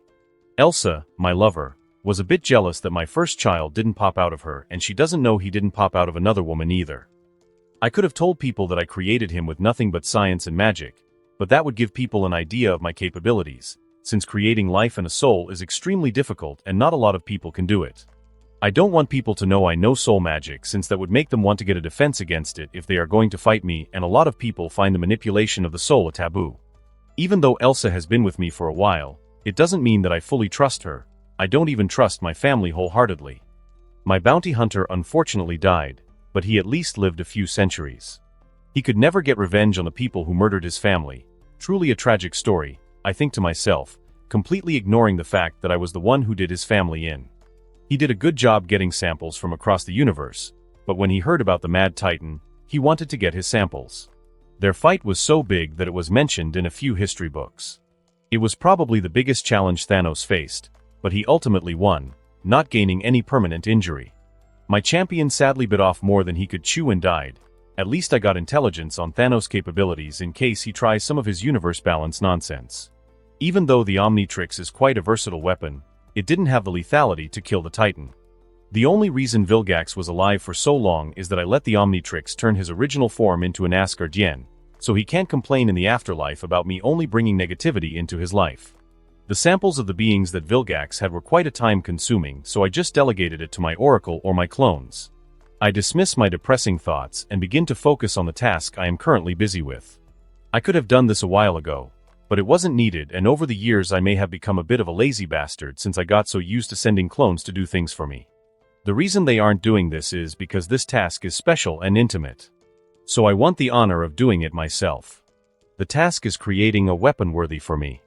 I could have gotten the dwarves to make it, but it would be more special if created by myself, and I wanted something to motivate myself to learn blacksmithing. I unpacked the URU I stole from the dwarves and the vibranium I stole from Wakanda. Both metals have unique properties. URU was more durable and good for enchantments and magic as a whole. Vibranium is vibration absorbent as well as deflective of kinetic energy. Two nearly indestructible metals with special properties would make for an excellent weapon. I had a nearby sun and the technology to be able to use the sun in the forging and the metals. It took me a day since I saw no need to rush. What awaited after the day was a beautiful two-handed sword. That was what a fool would assume, since the truth is that my weapon could take the form of different types of weapons. Haha, isn't it a beautiful oracle? Truly worthy of being my creation. I say while radiating happiness and satisfaction. As expected of the master, I would advise caution lest everyone around you die of envy. Oracle, the ever-loyal AI, says. Poor Thor, he was so smug about that hammer of his. Now his hammer will move from the second-best weapon of Asgard to third. I say, let's forget about budget Zeus for a minute and apply all my enchantments. Since no tech is perfect without tech and vice versa. You and your magi tech, sir. I am surprised all the maidens aren't jealous of that relationship. We continue to banter while I work on applying all the necessary enchantments. It has the same enchantments as Mjolnir, except the worthiness is replaced by loyalty, so only I and people I allow can use it. Like Mjolnir, it also acts as a focus to channel my powers better, in my case my magic. I will name thee Sortum, meaning fatality. For that is what you will inflict upon our enemies, my precious. At the last part of the sentence I just obsessively ogle at it while willing it to change forms into different kinds of weapons. Weren't your words to Thor that only schmucks name their weapons? I glared at Oracle's hollow image for pointing out my hypocrisy. Maybe I was a tiny bit jealous, but I understand now. How can such a magnificent thing not get a name? After that I decided to upgrade the Omnitrix, making it entirely from nanotech. Anyone who sees me transform will only think I am using magic since the device is so tiny that it is impossible to see. I spent the next few days testing Sortum in my danger room. Fighting hard-like constructs can be fun and educational, but I needed something better to fight to test out Sortum. My eyes sparkle as I get a brilliant idea. I always wanted to meet this person but saw no reason to, and I think she could be the perfect test subject to test Sortum with. Oracle, get the ship ready. Set a course to Niflheim, it's time to visit. I say before breaking out a devious grin. Dearest sister, our fight will be legendary. Arriving on Niflheim with my ship, I lament the fact I couldn't teleport since I have never been on this planet. It is the far northern region of icy fogs and mists, darkness and cold. Flying while invisible to all, thanks to the runes as well as the tech that allows none to gaze upon me, not even Heimdall. It takes me a short while to discover the location of Hel and I easily arrive. I don't know what to expect from Hela. Is she really just some madwoman who wants to conquer the universe and expand Asgard? Odin encouraged the behavior in the beginning. Did he just decide to pussy out because he suddenly just decided to develop morals, or was he afraid of her usurping him at the time? As he didn't want to give up the throne at the time. A lot of questions and I can't even answer them. I have read the minds of older Asgardians, and they seemingly have no knowledge of her ever existing. I wonder if he used the Odin Force to wipe her memory out of the people. I could have gotten the memories of her if I actually spent time trying to restore the memory, but it isn't that important. In Thor, Ragnarok she technically had the lawful high ground since she was technically the heir and some random younger brother of hers just decided to take her position. If we take into account everything that happened in the movie, she is a better person than I am. That makes me wonder what would make Odin imprison his daughter since Hela was already imprisoned before the Valkyries were slaughtered. I dismiss the thoughts. Either way, I am not here to give divine justice, so I don't care about her reasons. I am not a virtuous person and only came to sate my battle junkie tendencies as well as test Sortum. Since Hela is one of the only people I have seen destroy URU weapons, I won't let her get touchy-feely with my stuff. I exit the spaceship, climb on my hoverboard and fly in the direction of where I hope she isn't caged since that would make my adventure pointless. I ignore the denizens that try to mash me into pieces and just send energy to kill the persistent one. I can feel a barrier close by and quickly dismiss the hoverboard so neither Heimdall nor the Allfather can recognize it. Just as I finished putting my hoverboard in my hammer space, I felt a gaze on me and knew the signature as Heimdall. I am using magic to change my appearance to scrying to be far different, but people physically here would be able to see me as the black-haired, green-eyed man I usually am. Call it pride, but even if Odin finds out it is me, I can play ignorant and test myself here. Since this place is known to not have many survivors. I want my first meeting to be in my true form. Not the blue one though, I don't consider that my true form. When you are a shapeshifter, anything you want can be your true form. The reason I am not fully hiding from Heimdall's gaze is that I will fight Hela either way and then he can see me later since I won't be able to hide both of us from Heimdall, especially if Hela doesn't want to. I also conceal all sounds so he can't hear me. As I get closer, I feel another gaze on me. I look at what can only be described as a gender-bent version of myself. I have to wonder if Loki cucked Odin since we look more alike than Thor and I do. She has black hair and green eyes, wears black and green armor, and has that same arrogant smirk when gazing at me as I do to others. I scratched my thought of Loki cucking Odin and wondered if I didn't mess around with time travel and somehow ended up in bed with Odin's previous wife/lover. "Darling, you're quite brave to enter my prison," she says with a haughty smirk. I size her up for a second. "You're quite cocky to steal my look." Returning her arrogance with my own, which has a habit of getting on everyone's nerves. She scowls at me. "Not even going to introduce yourself before I send you to Valhalla."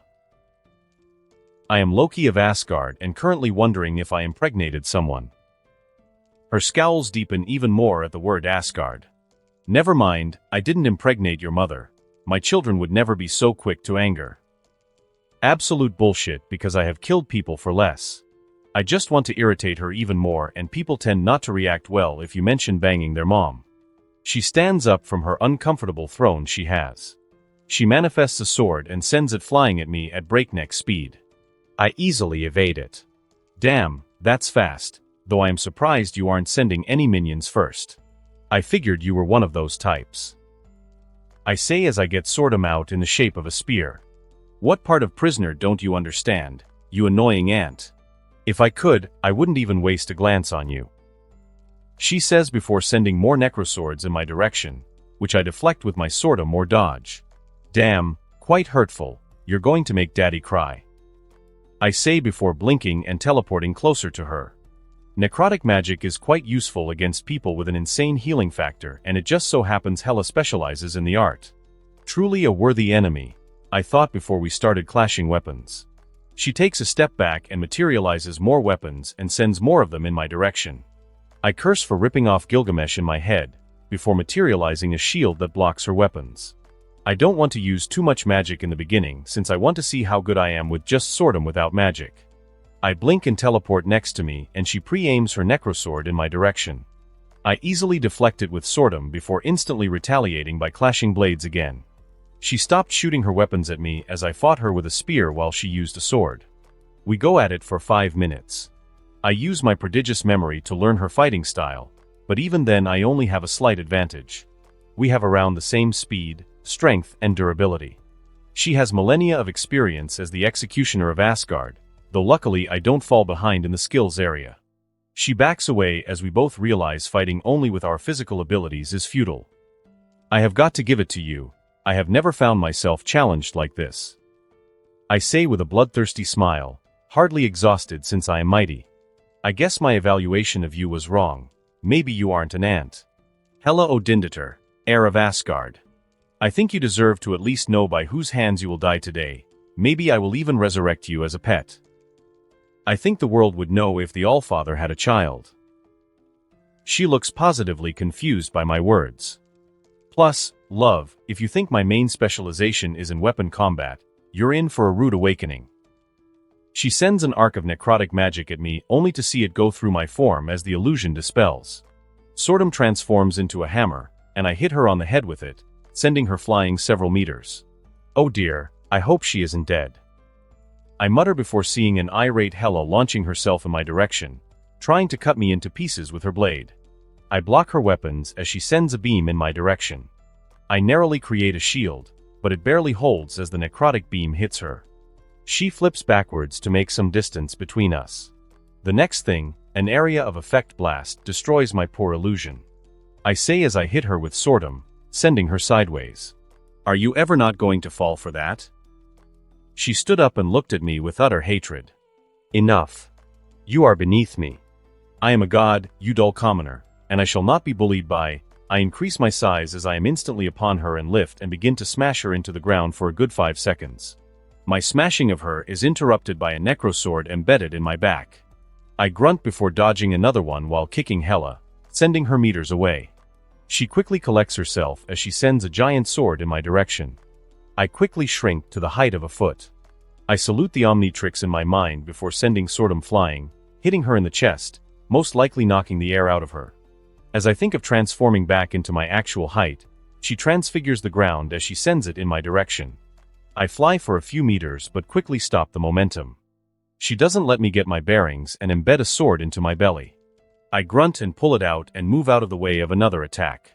I see several swords flying in my direction and blink teleport in her direction before swatting her away, pulling the casket of Always Winter out of my hammer space.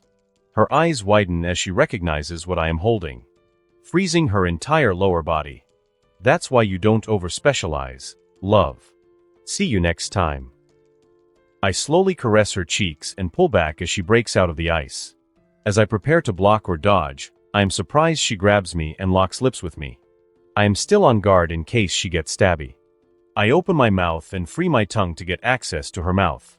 She quickly tries to gain dominance, but I have far more experience in this area. She disengages and smirks in my direction. Since you aren't trying to kill me, I may as well sate my lust before killing you. Please, we have already established that you can't succeed in that area. She ignores what I am saying and begins peppering my neck full of kisses. She moves downward and licks the blood from my torso. Kinky, I thought. I transfigure the ground into a bed and push her forward. I spent a day just doing her in random positions before we both decided to finally rest. You weren't half bad. Maybe you will provide more of a challenge next time. I mean, your fighting, not your bed skills. Those aren't even half bad. I easily ignore the semi-necrotic magic nuke she sends my way before teleporting out of the barrier, showing again how easily I can get under people's skin. A few months have passed and usual visits have led to me and Hela becoming tentative friends. By that, I mean her no longer trying to kill me for the tiniest inconvenience and me no longer purposely antagonizing her to get an entertaining reaction. Not gonna lie, this is, by most standards, a toxic relationship we have, but we are both messed up enough to make it work. One has been imprisoned on a planet by her father and the loneliness probably didn't do any good for her sanity, while the other, being me, is a jackass who toys with people for his amusement and plans. Right, love? I say out loud as I squeeze Hela's bubbly butt. Her reply is a groan, and she turns around, completely ignoring me. Rude, I think to myself. Well, to be fair, we did copulate for a whole week so she is bound to be tired and sore. I lay there for a few minutes while lightly caressing Hela. Do you think it is narcissistic that I am so attracted to you because you look like me? I ask as I admire her features. She opens her eyes and looks at me amused. Well, I can't blame you. It is the exact reason I didn't kill you when we mated. She says. But aren't you supposed to be a Jotun and blue? Snorting, I reply. I am surprised you only asked about me now. It is as if you were only using me for the intimacy. Please, it is the exact reason you're still here and haven't left, besides your peculiar desire to battle even though you have one. I chuckle lightly and caress her cheek with my thumb. The truth is my adopted father kidnapped me from my biological father. You would think that I would be resentful of the fact, but being kidnapped or adopted, as my father would like to put it, was the best thing that has happened for me. By the time I found out I was Jotun, I was used to being seen as an Asgard, so I made the change permanent. Well, at least your father never imprisoned you in this disgusting realm. She says with disdain. Ah, was my Hela a bad girl? Is that why your father punished you? She growls at my statement before resting her head on my chest as she relaxes. I was only continuing doing the thing he raised me for. Conquering realms, but he abandoned our goals to thrive for peace. When he no longer needed me, I decided I no longer had a need for him. So I planned to usurp him to continue to bring glory to Asgard. Alas, I underestimated him and ended up on this waste of a planet as punishment. Me decimating his precious Valkyries certainly didn't help when I tried to escape. She says bitterly while I continue drawing circles on her back. That's tough. It is to be expected though. Why didn't you just hide your feelings and quietly assassinate him when he was in bed? Too proud for such cheap techniques. One does not simply usurp the Allfather. I could probably do it, but since I don't know the full capabilities of the Odin Force, for all I know it can be reality warping. She scoffs. I expected to win and it was a close fight too. Unfortunately, What he calls the Odin Force is more powerful than what I thought it would be. I am surprised you aren't getting a bit more randy when I talk bad about your king. She caresses my naked chest. I am sure your father would be disappointed with you sleeping with the enemy. Well, Odin has never been happy about my more philandering habits, but we get along fine. I say, waiting for a reaction, and it is quite spectacular. She practically skips away from me. She conjures 2 daggers. You're his son. Not exactly. Haven't you paid attention to what I was saying? I say. Why are you suddenly so jumpy? I could have sworn I already told you I was his son, sister. She grits her teeth at my bullshit but calms down. So why are you here? Did he send you? It all makes sense now why you would have the casket of Always Winter and that magical you weapon. I laugh at her and her face gets a bit red with anger. Please, why would he send me? Plus, I am not his pawn like you were his.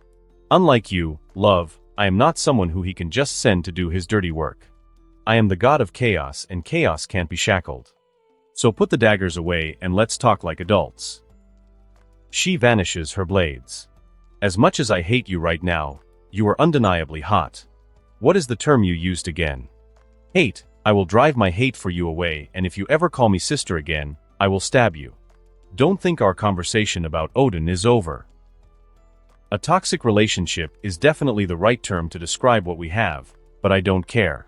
She straddles me and I let her do as she wanted, to sleep it off and away from me. I give one last look at the exhausted form of Hela before willing my clothes on. The green, black, and gold color scheme perfectly fits my looks. I give a quick kiss to her hot bottom cheek before teleporting to Midgard. Hela, seeing the smug bastard teleport away, I am conflicted on how to act. The revelation that we are somewhat related is a bit shocking. Fortunately, we are not blood related or this would be more awkward. I am mad at him for keeping the information from me, but I can understand why he wouldn't tell me from our first meeting. I don't want to kill him since he has been the only company I've had that isn't one of the foul inhabitants of this realm. I doubt that I can even kill him unless I try something underhanded, and my pride won't allow me to act as a common assassin. I am disgusted with myself at how pitiful I became. Unwilling to kill someone because I am lonely. That old fool Odin must be laughing at me right now. What I hate the most, though, is that I am starting to like Loki's company aside from just being able to sate my lusts. At least he gave me recreational books so I can get something that is not wasting away here. Loki, I don't really want to do what I am about to since it is tedious, but I have put learning Midgard's sorcery off long enough. Sure, Asgard has a lot of knowledge about magic, but it isn't to say the Sanctums are behind and they specialize in the manipulation of eldritch magic, so they would have a lot more knowledge about that area of magic and some others. I have never been to Nepal, so I quickly equip my hoverboard and fly there. I have already used my procrastinating excuses, such as I don't know if the previous Sorcerer Supreme is a xenophobe or other similar stupid things. Alas, so I am forced to spend years reading books again.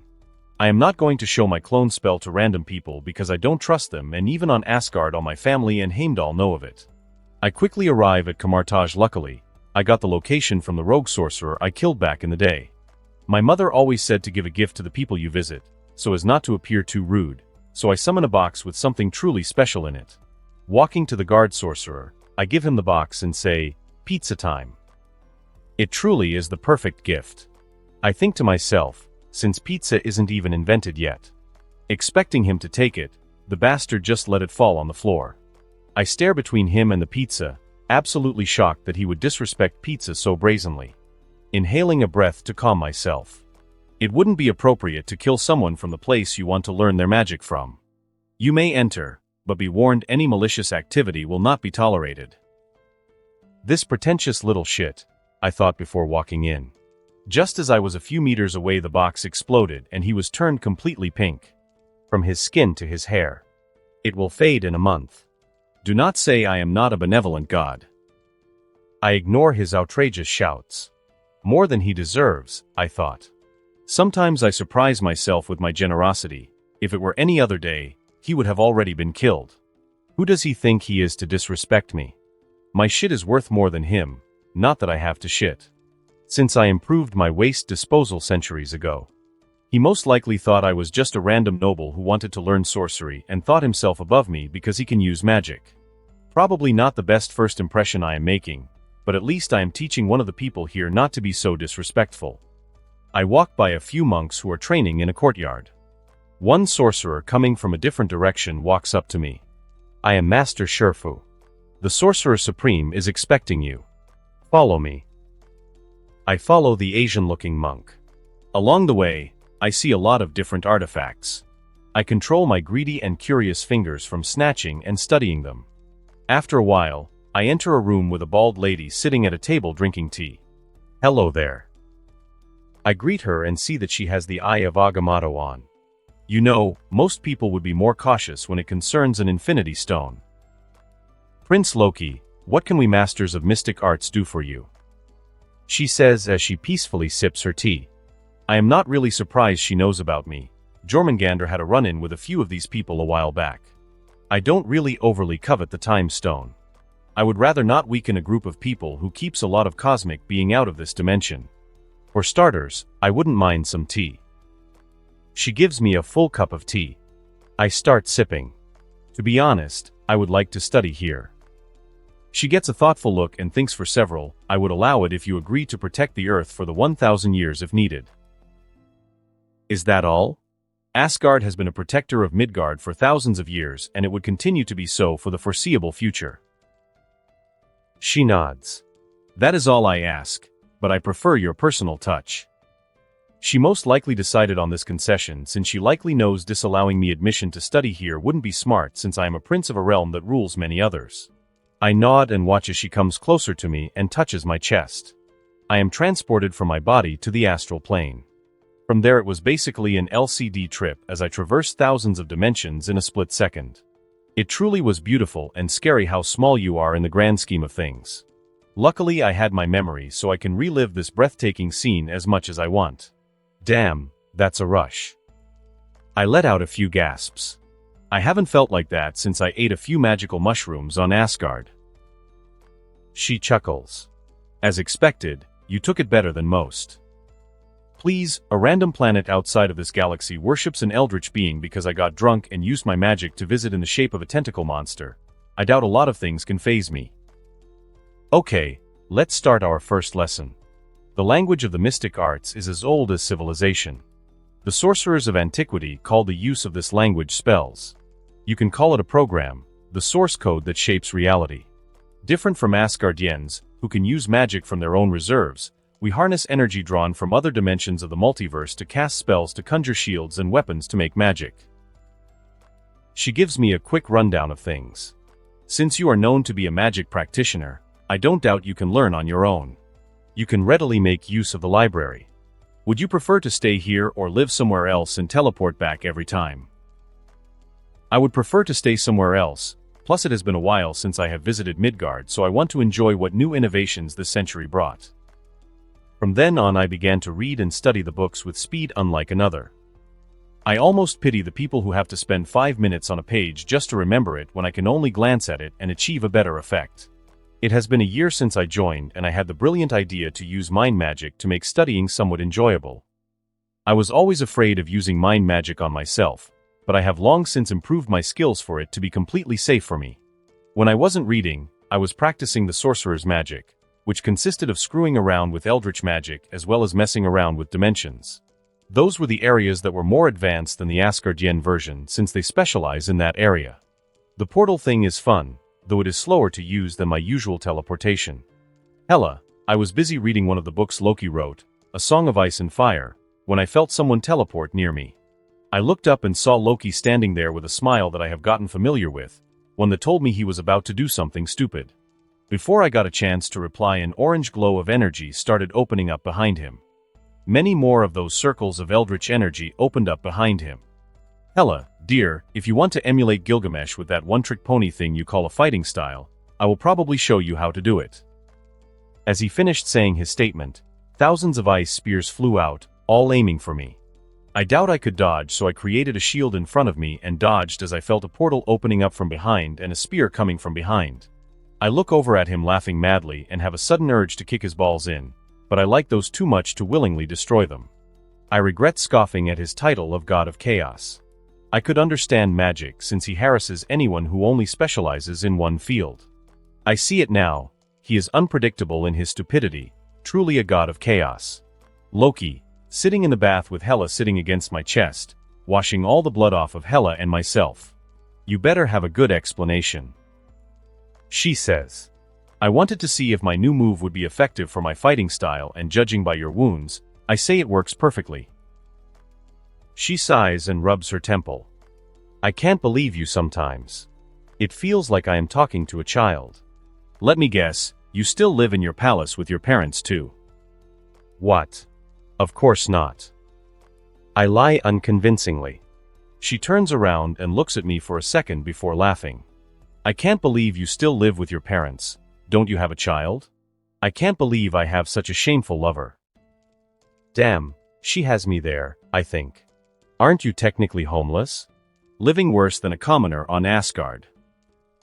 So you have a homeless paramour. I don't see how that makes you look better, darling. I curse her sound logic in my head before she interrupts our banter by kissing. She backs away after a minute and bites her lower lip. Let's just say I got out of the bath with wrinkly skin. I hate that I can't refute what Hela said. I realize that I don't really have another home besides the one on Asgard. It was never needed since I usually just live in the equivalent of a hotel on planets I visit. That's why I never thought of getting my own place. I arrived at my secret lab on Asgard and started creating blueprints for my new home.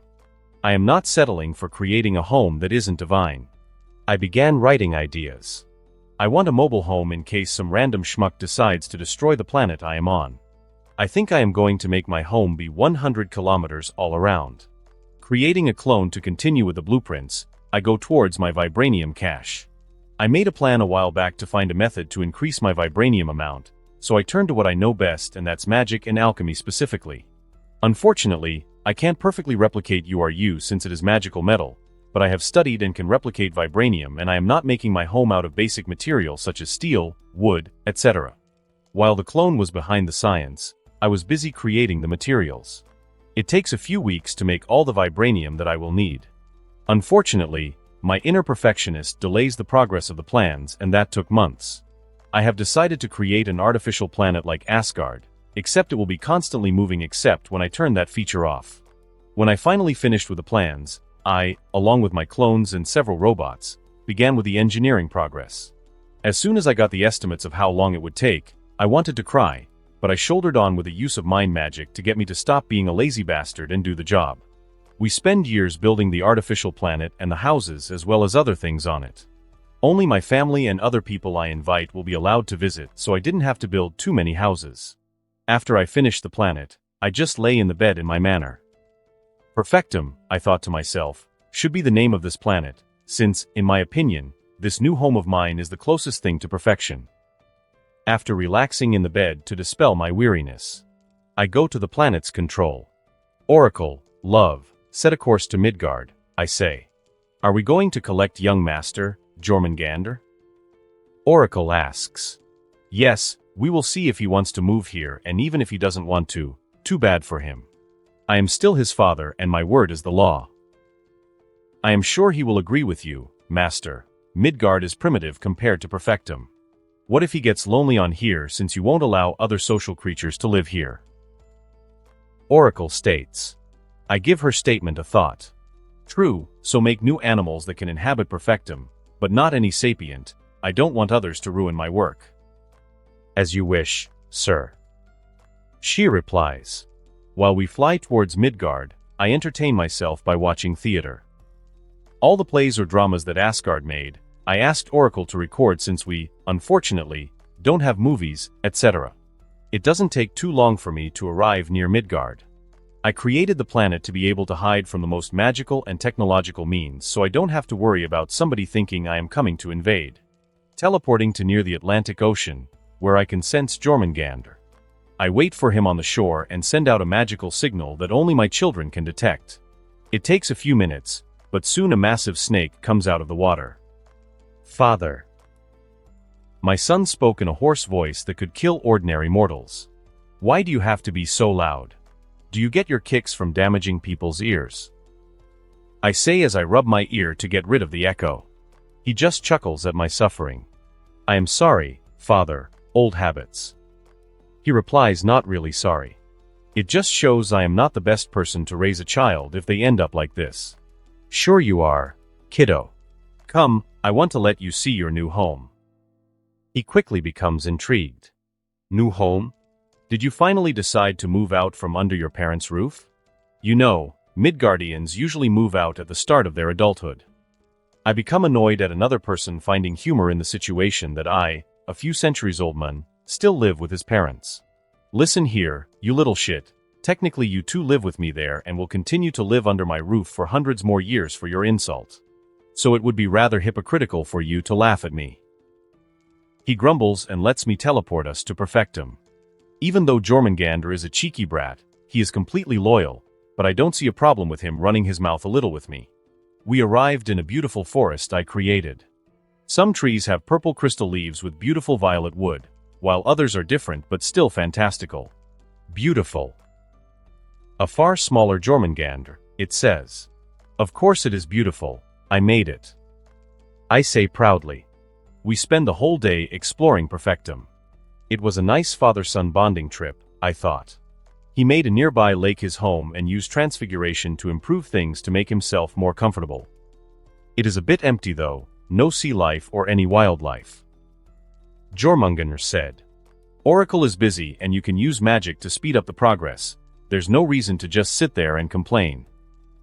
I inherited my laziness from you, so you can only complain to yourself about me not being more productive.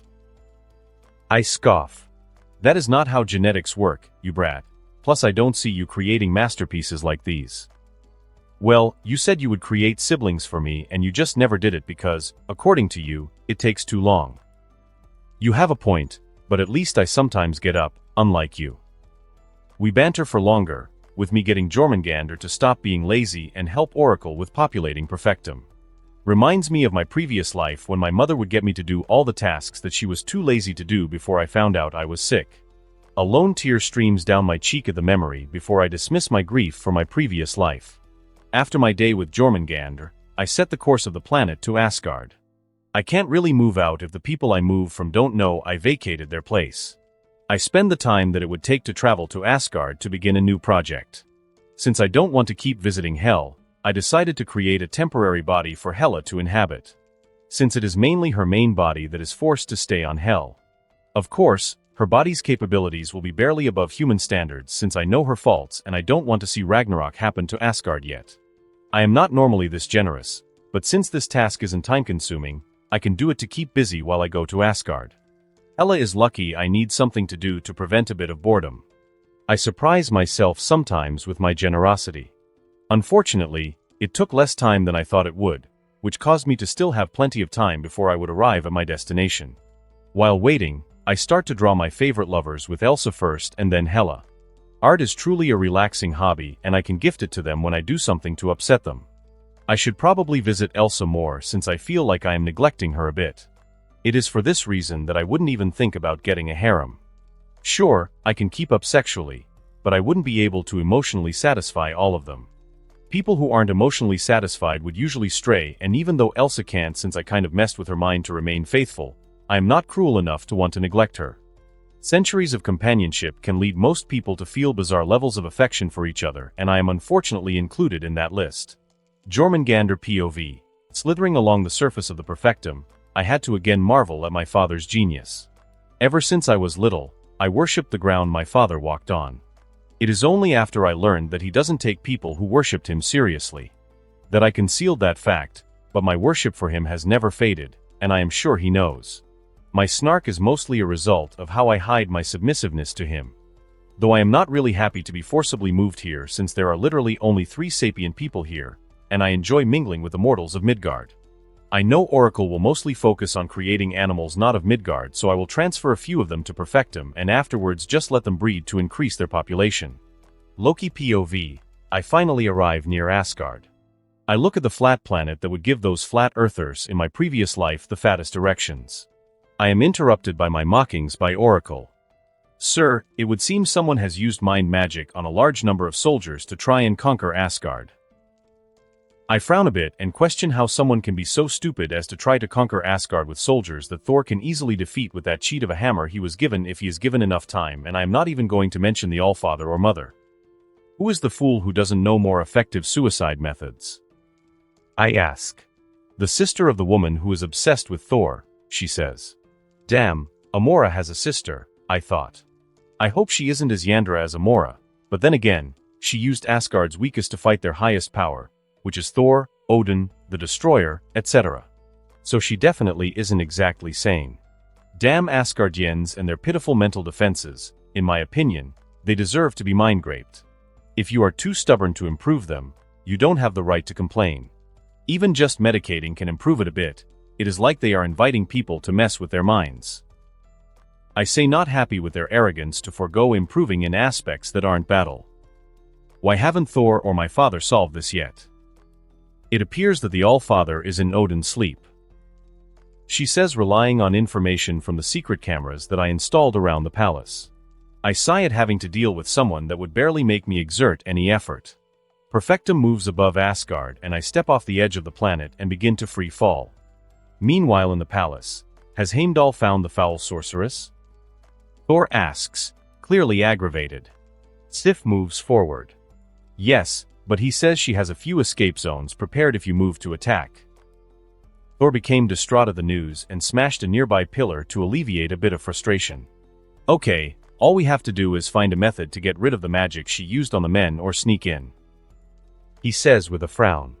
My mother, I believe, can do the first task. I don't want to injure our own people to stop them. She is protecting the All-Father while he sleeps, so I don't believe she would be able to help us, Thor. Sif says and begins to comfort him by rubbing his arm before he smashes another pillar in. They began to move out of the palace, so we had to sneak into the area. Hell, Loki would be perfect for this, but he is rarely here these days. Just as he is about to talk again, he hears something and looks up. Something with incredible speed falls from the sky towards the direction of Thor and Sif. They quickly move to dodge the object as it finally lands. A heavy sound evaporated through the area and a crater was created on the spot they previously stood. The both of them immediately get on guard, Thor with his hammer and Sif with a shield and sword. A tall man with long pitch-black hair, emerald green eyes and black and green garb walks out of the crater. Damn it. My legs. I broke my legs. As well as my back. Not gonna lie, this hurts, he loudly complains.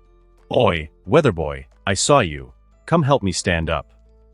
Both Thor's and Sif's jaws nearly drop at the scene as they look at the broken form of Loki. Thor quickly moves to help his brother up. What led this to happen to you, brother? Tell me and I shall slaughter the fiend. Thor asks frantically, concerned about an enemy who can deliver damage to his highly capable sibling.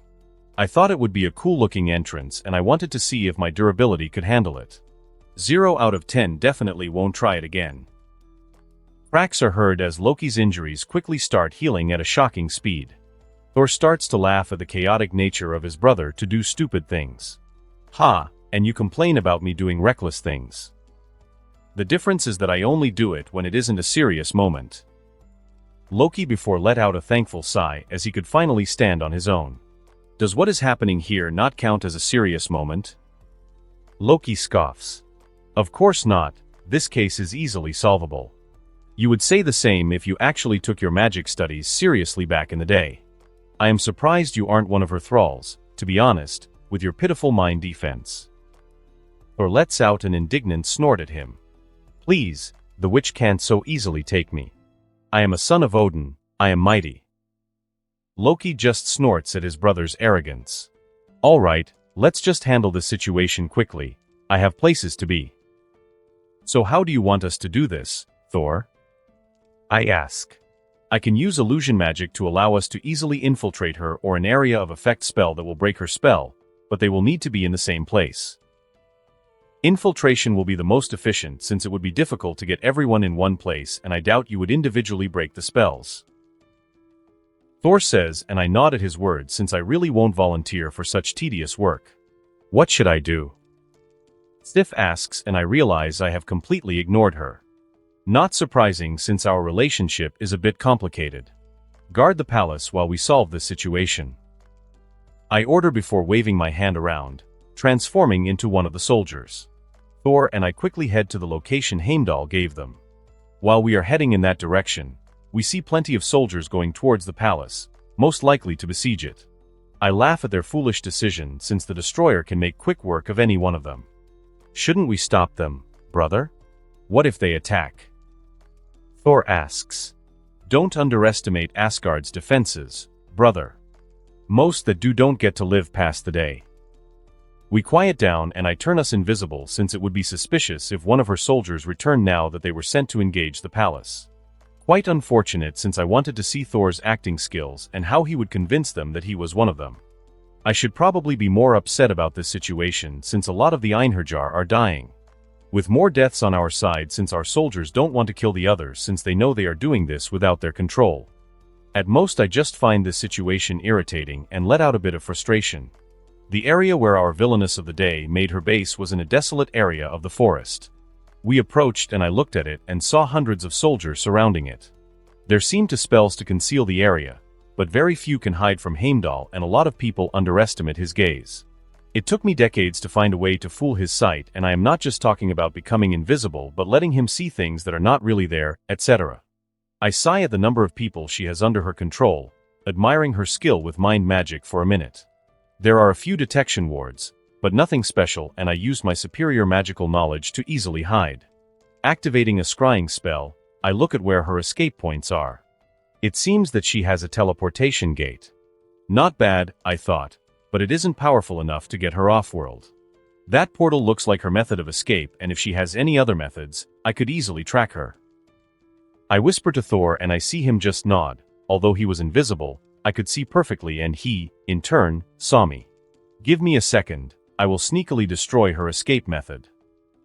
I pull out my wrist bow from my hammer space to shoot a device that I made to quietly disable most magical objects, but I am beaten by a flying hammer heading towards the portal before breaking it. I sigh as I look at him, ruining our element of surprise.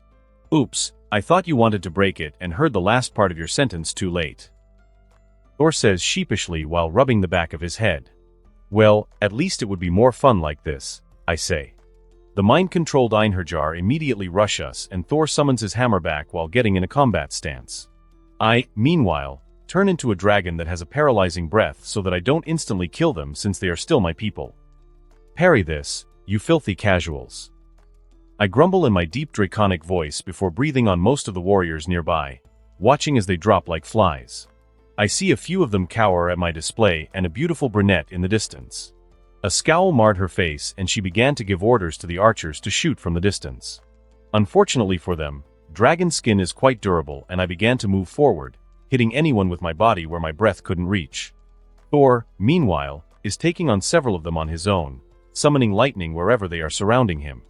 I quickly move to the brunette to end this charade and show the foolish woman the errors of her arrogance. As soon as I reach her, I revert from my draconic form into my original form. You know Amora is going to be more of an irritation when she finds out I killed her sister. Her previous scowl is long gone and her features turn mostly to fear and concern. It changes this, and if my body language reading skills are true, she gains a bit of determination. You will obey me and I shall reward you with endless pleasure. As I feel something trying to connect to my mind. I had a bit of trouble keeping my face straight and not laughing at the wench who thought she could mess with my mind. I failed spectacularly and began to laugh out loud. The casual thinks she can beat someone who studied mind magic for centuries. Laughable, I tell you. What is your next move, little witch? Don't tell me that's all the magic you know. When she flinched, I had all the answers. Moving faster than she can react, I plunge my hand in her chest and look in her mind and begin to look through every memory of the now-named Lorelei. My findings were as disappointing as this fight. When I was finished, I crushed her heart and cursed her for only specializing in seduction magic, which caused this fight to be lackluster, and I know it wasn't for a lack of resources since her sister is an accomplished magic user. Her spell on the people finally broke and I saw the few people who Thor was fighting looking confused. I sigh at having to deal with the fallout of what happened here. Thor walks up to me with a frown on his face. What is it, brother? I can see you are troubled by something. I asked with a raised eyebrow. You could have locked her up. She was still an Asgardian and we can't be too cruel. Tell that to the families that have lost members of their family because of her foolish ambition. Then perhaps we could have let her be executed in public where everyone could see. He says solemnly. Perhaps. Oh, And I want to let you know I am moving out. He becomes incredulous at my words. W. What? Why? Is it about you being a frost giant, brother? You know we still love you. I lightly smacked the fool on the head. I am more than 400 years old and a father. It's dishonoring that I haven't gotten a place earlier. We fell into companionable silence as we led the former controlled soldiers back. It has been a few days since I killed Lorelei. The infrastructure that got damaged has already been restored, but the Golden City was more solemn than usual since at least a few hundred people died and afterwards, a few people committed suicide because they regretted killing their fellow warriors. Truly a shit show, I thought out loud. I am interrupted by someone knocking on my door. Come in. I say. A guard comes in and bows to me. You may stand. State your business. I say. My prince, the Allfather has awoken and he wishes to see you. He says and I nod. He proceeds to leave. I move to my closet and put on decent clothes before heading to my parents' chambers. Arriving before the door of Odin's chambers, I don't have to wait as I feel the door opening. I enter as I conjure a chair and look at my father on his bed. Hey you're finally awake. I say as Odin looks at me unimpressed. I wrote the Elder Scrolls Saga as a book a while ago and for a tiny bit, I only talked in references to Skyrim. Sure it is plagiarism, but I can't allow such masterpieces of games not to be experienced by others even if it is just in book form. Are you done with your games, Loki? Odin says. I guess not everyone has taste. Yeah, fine, what is it that you need, father? I say. Can you recap what happened with the fight against Lorelei? I would ask Thor, but he isn't the most aware person and Heimdall was watching the siege against the palace at the time. I nod and begin explaining what happened. I see. I am surprised you killed her, usually you would rather sleep with them than take them seriously. He says. Hold up, you make me sound like someone who only thinks with his genitals. I will have you know I don't take either gender seriously unless they want to take my things. I quickly reply, affronted. The fact that you can say things like that with a straight face is honestly absurd. Let's drop the topic. I heard you are moving out. He says. Yeah, so am I going to receive any goodbye gifts? I say. No. I pout at his answer. At least I don't have anything you would want. I doubt it, but I myself don't actually need anything at the moment so I don't insist. Fine, be greedy then. I spend the rest of the day saying goodbye to my family, with my mother being the saddest. Not sure why, because I can always just teleport back, but I guess it's just a mom thing. Or at least a good mom thing since not every mother loves their children, like Jormungandr's mother. She dislikes him so much that she didn't even have the courtesy to exist and show up to his birth. I spend the next day looking for Amora because if she is going to want revenge, I will give her one chance because I am really not looking forward to a Yandra magic user plotting against me for the next few centuries. Just to find out she is on Vanaheim with a spell that is similar to Heimdall's ability, I find her. Teleporting a fair distance from a tower where she is currently inhabiting. Walking at speeds that would be acute to an average human's top speed. Amora, darling, come out. I know you know what I did to your sister. Surely one of your boy toys on Asgard told you. This is the only chance I give you to try and exact your revenge. I shout towards the tower. Trees began sprouting and heading in my direction. Flames sprout from my mouth and I burn the trees that are attacking. A blonde woman with sensual garbs walks out of the tower, followed by 3 brutes. You are quite foolish to come to my domain, Loki. Truly your arrogance knows no bounds. I guess it works in my favor since I don't have to go look for you. Kill him, boys. She says. Foolishness? Please, love. This is what you call confidence, and if I can't beat a sorcerer that had fewer resources than myself, then I might as well just kill myself. She snarls at me and manipulates the trees to fight me too. Sordom finds my hand in the form of a sword. I dash forward and slash one tree before kicking one of the brutes, sending them flying. Amora transfigures the ground into arrows and sends them towards me. Sordom transforms into a shield to defend me. Dozens of portals began opening behind me, sending hundreds of ice and fire spikes in their direction. Killing everything but Amora, who was barely maintaining. She grits her teeth and I see the telltale signs of someone who is about to run. Blink teleporting close to her, I hit her, which causes her to fly back several meters. You know what I am doing now is arguably a coward move, killing someone after just killing their family, but it keeps me from having to deal with you in the future. I will gladly take the chance. The ground under me transfigures into spikes, but I just go intangible. Holding my hand out, I use telekinesis to choke her. PL. Please don't. Truly a shame, you had potential. Maybe in another life, you would make a decent broodmare for me, I say before snapping her neck. I would take everything from her mind, but she has mental shields and it would take time to break them down. I loot her tower before burning it and her body.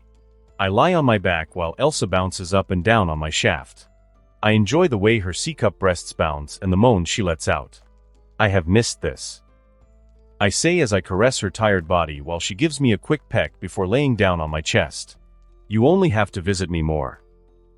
She says it in petulant annoyance that makes me want to enter her again. Yeah, I am sorry. I built myself a house and it was quite a lengthy process. When you quit this queen nonsense, you can come live with me, I say. She chuckles, please, not everyone is as adverse as you when it concerns responsibilities.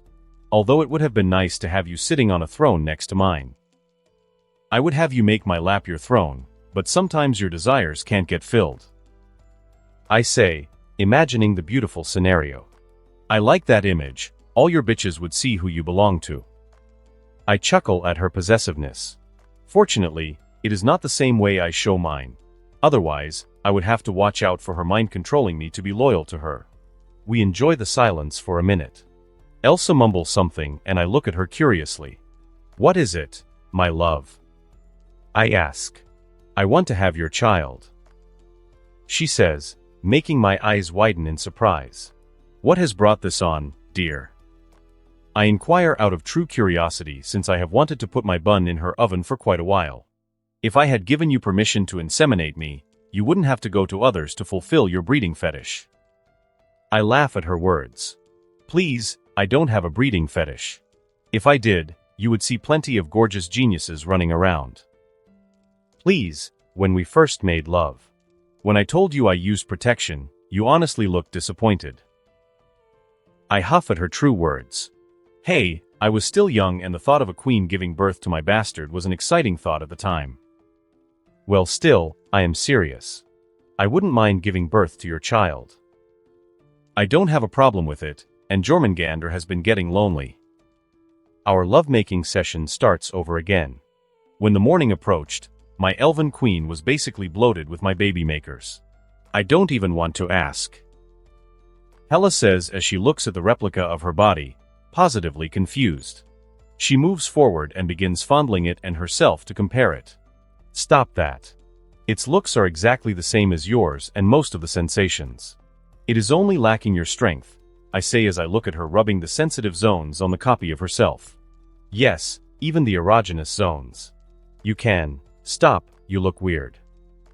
I say. How am I the peculiar one? You created another me. I rub my forehead to relieve some frustration. Get in, I say and point towards the body. What does that mean? She says, frustrated. I don't get why you're so vague. Understanding vagueness isn't something I was ever taught. Fine.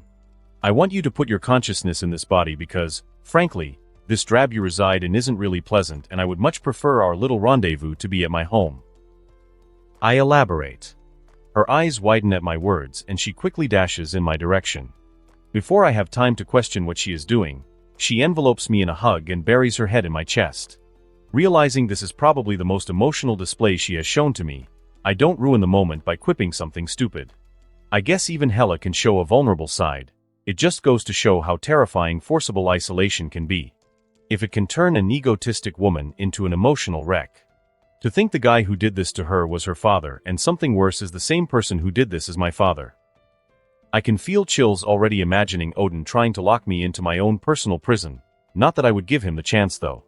Peaceful rubbing circles along her back. 3 seconds into the hug, she suddenly jumps back. This never happened. She says, a faint blush spreading along her cheeks, but it quickly disappears. Wow, I have known her for over a decade and a few years, and this is the first time I have seen her blush. I think I want to extract the image out of my memory just to frame it. I had to hold back a mirthful chuckle at her cute display. Sure, love, my lips are sealed. So how does this work, and is it permanent? I don't want to forever be limited to strength worse than mine. It's temporary. If you want to move back to your main body, just kill the body or ask me to switch you back. I answer. Are you certain, though? I can't imagine the great Hela being happy with barely above Midgardian strength level. I am not that prideful. She stops for a second. Did you just say Midgardian? Surely I misheard and you said Asgardian. I shook my head in fake sympathy. Unfortunately, you heard correctly. I am not at that level to create a body of Asgardian strength. I lie. I accept. This isn't an ideal situation, but it is better than being stuck here, plus at least I will have my magic. Her head whips to me. Please tell me I won't lose my magic. I am sorry, but... She looks about ready to stab me. I am messing with you, you will still have your magic. She breathes a sigh of relief. Okay, put me in. I move forward and pull Hela's astral form out of her main body, and I begin to weave spells to put her in the clone body. A few minutes after I have done the procedures, I see Hela stirring. I feel so weak. She says as she begins stretching her new form. You will get used to it in time. Right now our lift is here. I say as I watch my spaceship auto-flying in my direction. Try not to drop your jaw when you see Perfectum. We enter and begin to fly out of the realm to Perfectum, which I moved nearby. It was invisible from a distance, but when entering the range, we could see it in perfection. It's breathtaking. Hela whispers next to me. Of course, this is an accumulation of my hard work and intelligence at work. I would expect nothing less. Make yourself at home. Already asking me to come live with you, Loki. You're moving a bit fast. She says teasingly. What can I say, Hela? I know what I want and I take what I want, I say. Of course, I have to keep the little she-devil close. I don't want to wake up and find out I don't have a brother anymore or that I am an orphan. Even without her killer physique, she is still a force to be reckoned with. Oh, if you see a giant snake, don't attack him. Jormungandr doesn't take kindly to threats. I warn her. And where will you be? Taking care of the mother of my future child. Her reaction is truly glorious. It goes from speechless to just glaring at me. Are you jealous? Unless you stake your claim on me, you can't be. Why would I be jealous? You may be enjoyable company, but that is definitely not enough for me to get jealous. She lies. Damn, and here I wanted to evolve our relationship from siblings with benefits. I say with a pout, I can't believe you just said that. She says irritably, I don't want to be known as a brother lover, even if we are technically not related. So can you refrain from saying that sentence ever again? It has been months since Elsa became pregnant. I visit regularly, even Jormungandr has gone with me a few times. Just a few months more and my little Elsa will be born. I just hope she won't be such a handful as her brother was. This time I will have someone to assist with this anxious thing known as parenting. When dealing with stressful things, I usually decide to learn something new or arrange myself a reverse gangbang full of exotic women. I figured since screwing a woman was the reason for my stress in the first place, I should forego creating an orgy. I don't understand why I am more anxious now about receiving a child than when I created Jormungandr. I guess since it is a natural process, I am afraid of some flaws happening. Making up my mind, I travel to China to study Qi and make myself even more overpowered than I already am. I sigh for not paying attention to the Iron Fist show since I now have to search for the Gate of Kunlun by myself. Questioning my decisions isn't something I often do, but I should have figured out that finding a hidden dimension wouldn't be the easiest thing. If only Asgard would keep a better eye on the happenings of Midgard, this would have been way faster. I could learn Qi from other sources, but it would be better to learn it from people who studied and experimented on it for thousands of years. I regret barely paying attention to Iron Fist, but I easily came up with a solution that doesn't involve a spell that would encompass all of China to find hidden places. My solution is consulting the place where all supernatural happenings of Midgard are taken note of. The Kamar Taj Library. Most of the time I was here, I have mostly focused on learning their magic and haven't had time to study history or supernatural locations such as Kunlun. One of the worst things about the library is the non-existent index. Finding things is a pain in the butt and makes me want to use the time stone to go back in time to spank Agamotto and educate the fool to teach his students to be more organized. I sigh as I move the book on succubi out of the shelf with books about raising magical children. I wouldn't be surprised to find porn in the kids section. It took me a while, but I finally found a book about the place. I left the library and ran into my favorite bald woman. Yo, Baldy. You should really get this place organized. Even my musclehead of a brother's room has more order than this. Noted. Congratulations on awaiting a new member to your family. She says. I sigh as I was just about to brag about having another child. You sure do get your kicks out of this. Still, there are worse kinks out there. I still feel chills when someone mentions anything along the line of 2 girls and a cup. I shuddered as I immediately vividly relived that. Sometimes my memory is a curse. She looks amused at my reaction. If it can get such a reaction out of you, then I don't even want to learn what it is. So what are you naming her? Elsa. One of the best ice magic users had that name, and she will most likely inherit a good ice affinity since I am a frost Jotun. So I thought the name was appropriate. Technically not untrue, she has my father, Laufey, beat in the area. If you're expecting a child, shouldn't you be helping and not going through dusty old books? She says bemusedly. Of course I am helping. I am going through the books to find out the best spots to take my child as a vacation spot when she gets older. She looks dubious at my bullshit. Trust me, I am a veteran parent, I know what I am doing. I say, completely ignoring the fact that a snake giant is entirely different to raise than an elf giant. We chat and catch up for a while before traveling back to China. This time with the knowledge of the location. Reading a book, I came across another annoyance. The fact that it can only be accessed every 15 years. It's a pain in the butt, but it is something that someone with my large magical knowledge can bypass with enough time. I chose to traverse the Kunlun Mountains like a mundane since mountain climbing has always been a bit of a pastime before Tai Chi messed me over and gave me a disease. The mountain was quite cold, but naturally, the temperature just filled me with contentment. I quickly found the entrance to the hidden city and thought of how I would approach this. I know I will be treated with suspicion at best, and most likely they will try to detain me if I break into this place, and I really don't want to cause unnecessary drama. Luckily, I have learned to hide from various numbers of abilities, and Chi just happens to be part of that amount that I know to conceal myself from. I quickly begin using spells and runes to find a method to bypass the rules and enter. I have to admit it was more complicated than I thought it would be. I would be impressed if my pride wasn't hurt because non-magic users kept me out of their base even though the defense was magical in nature. It took some time for me to be able to enter without alerting the entire city, and in the end, I almost regretted beginning the venture, but I am extremely stubborn so I kept at it. Moving through the gate sneakily, I encounter an Asian man with Chinese robes.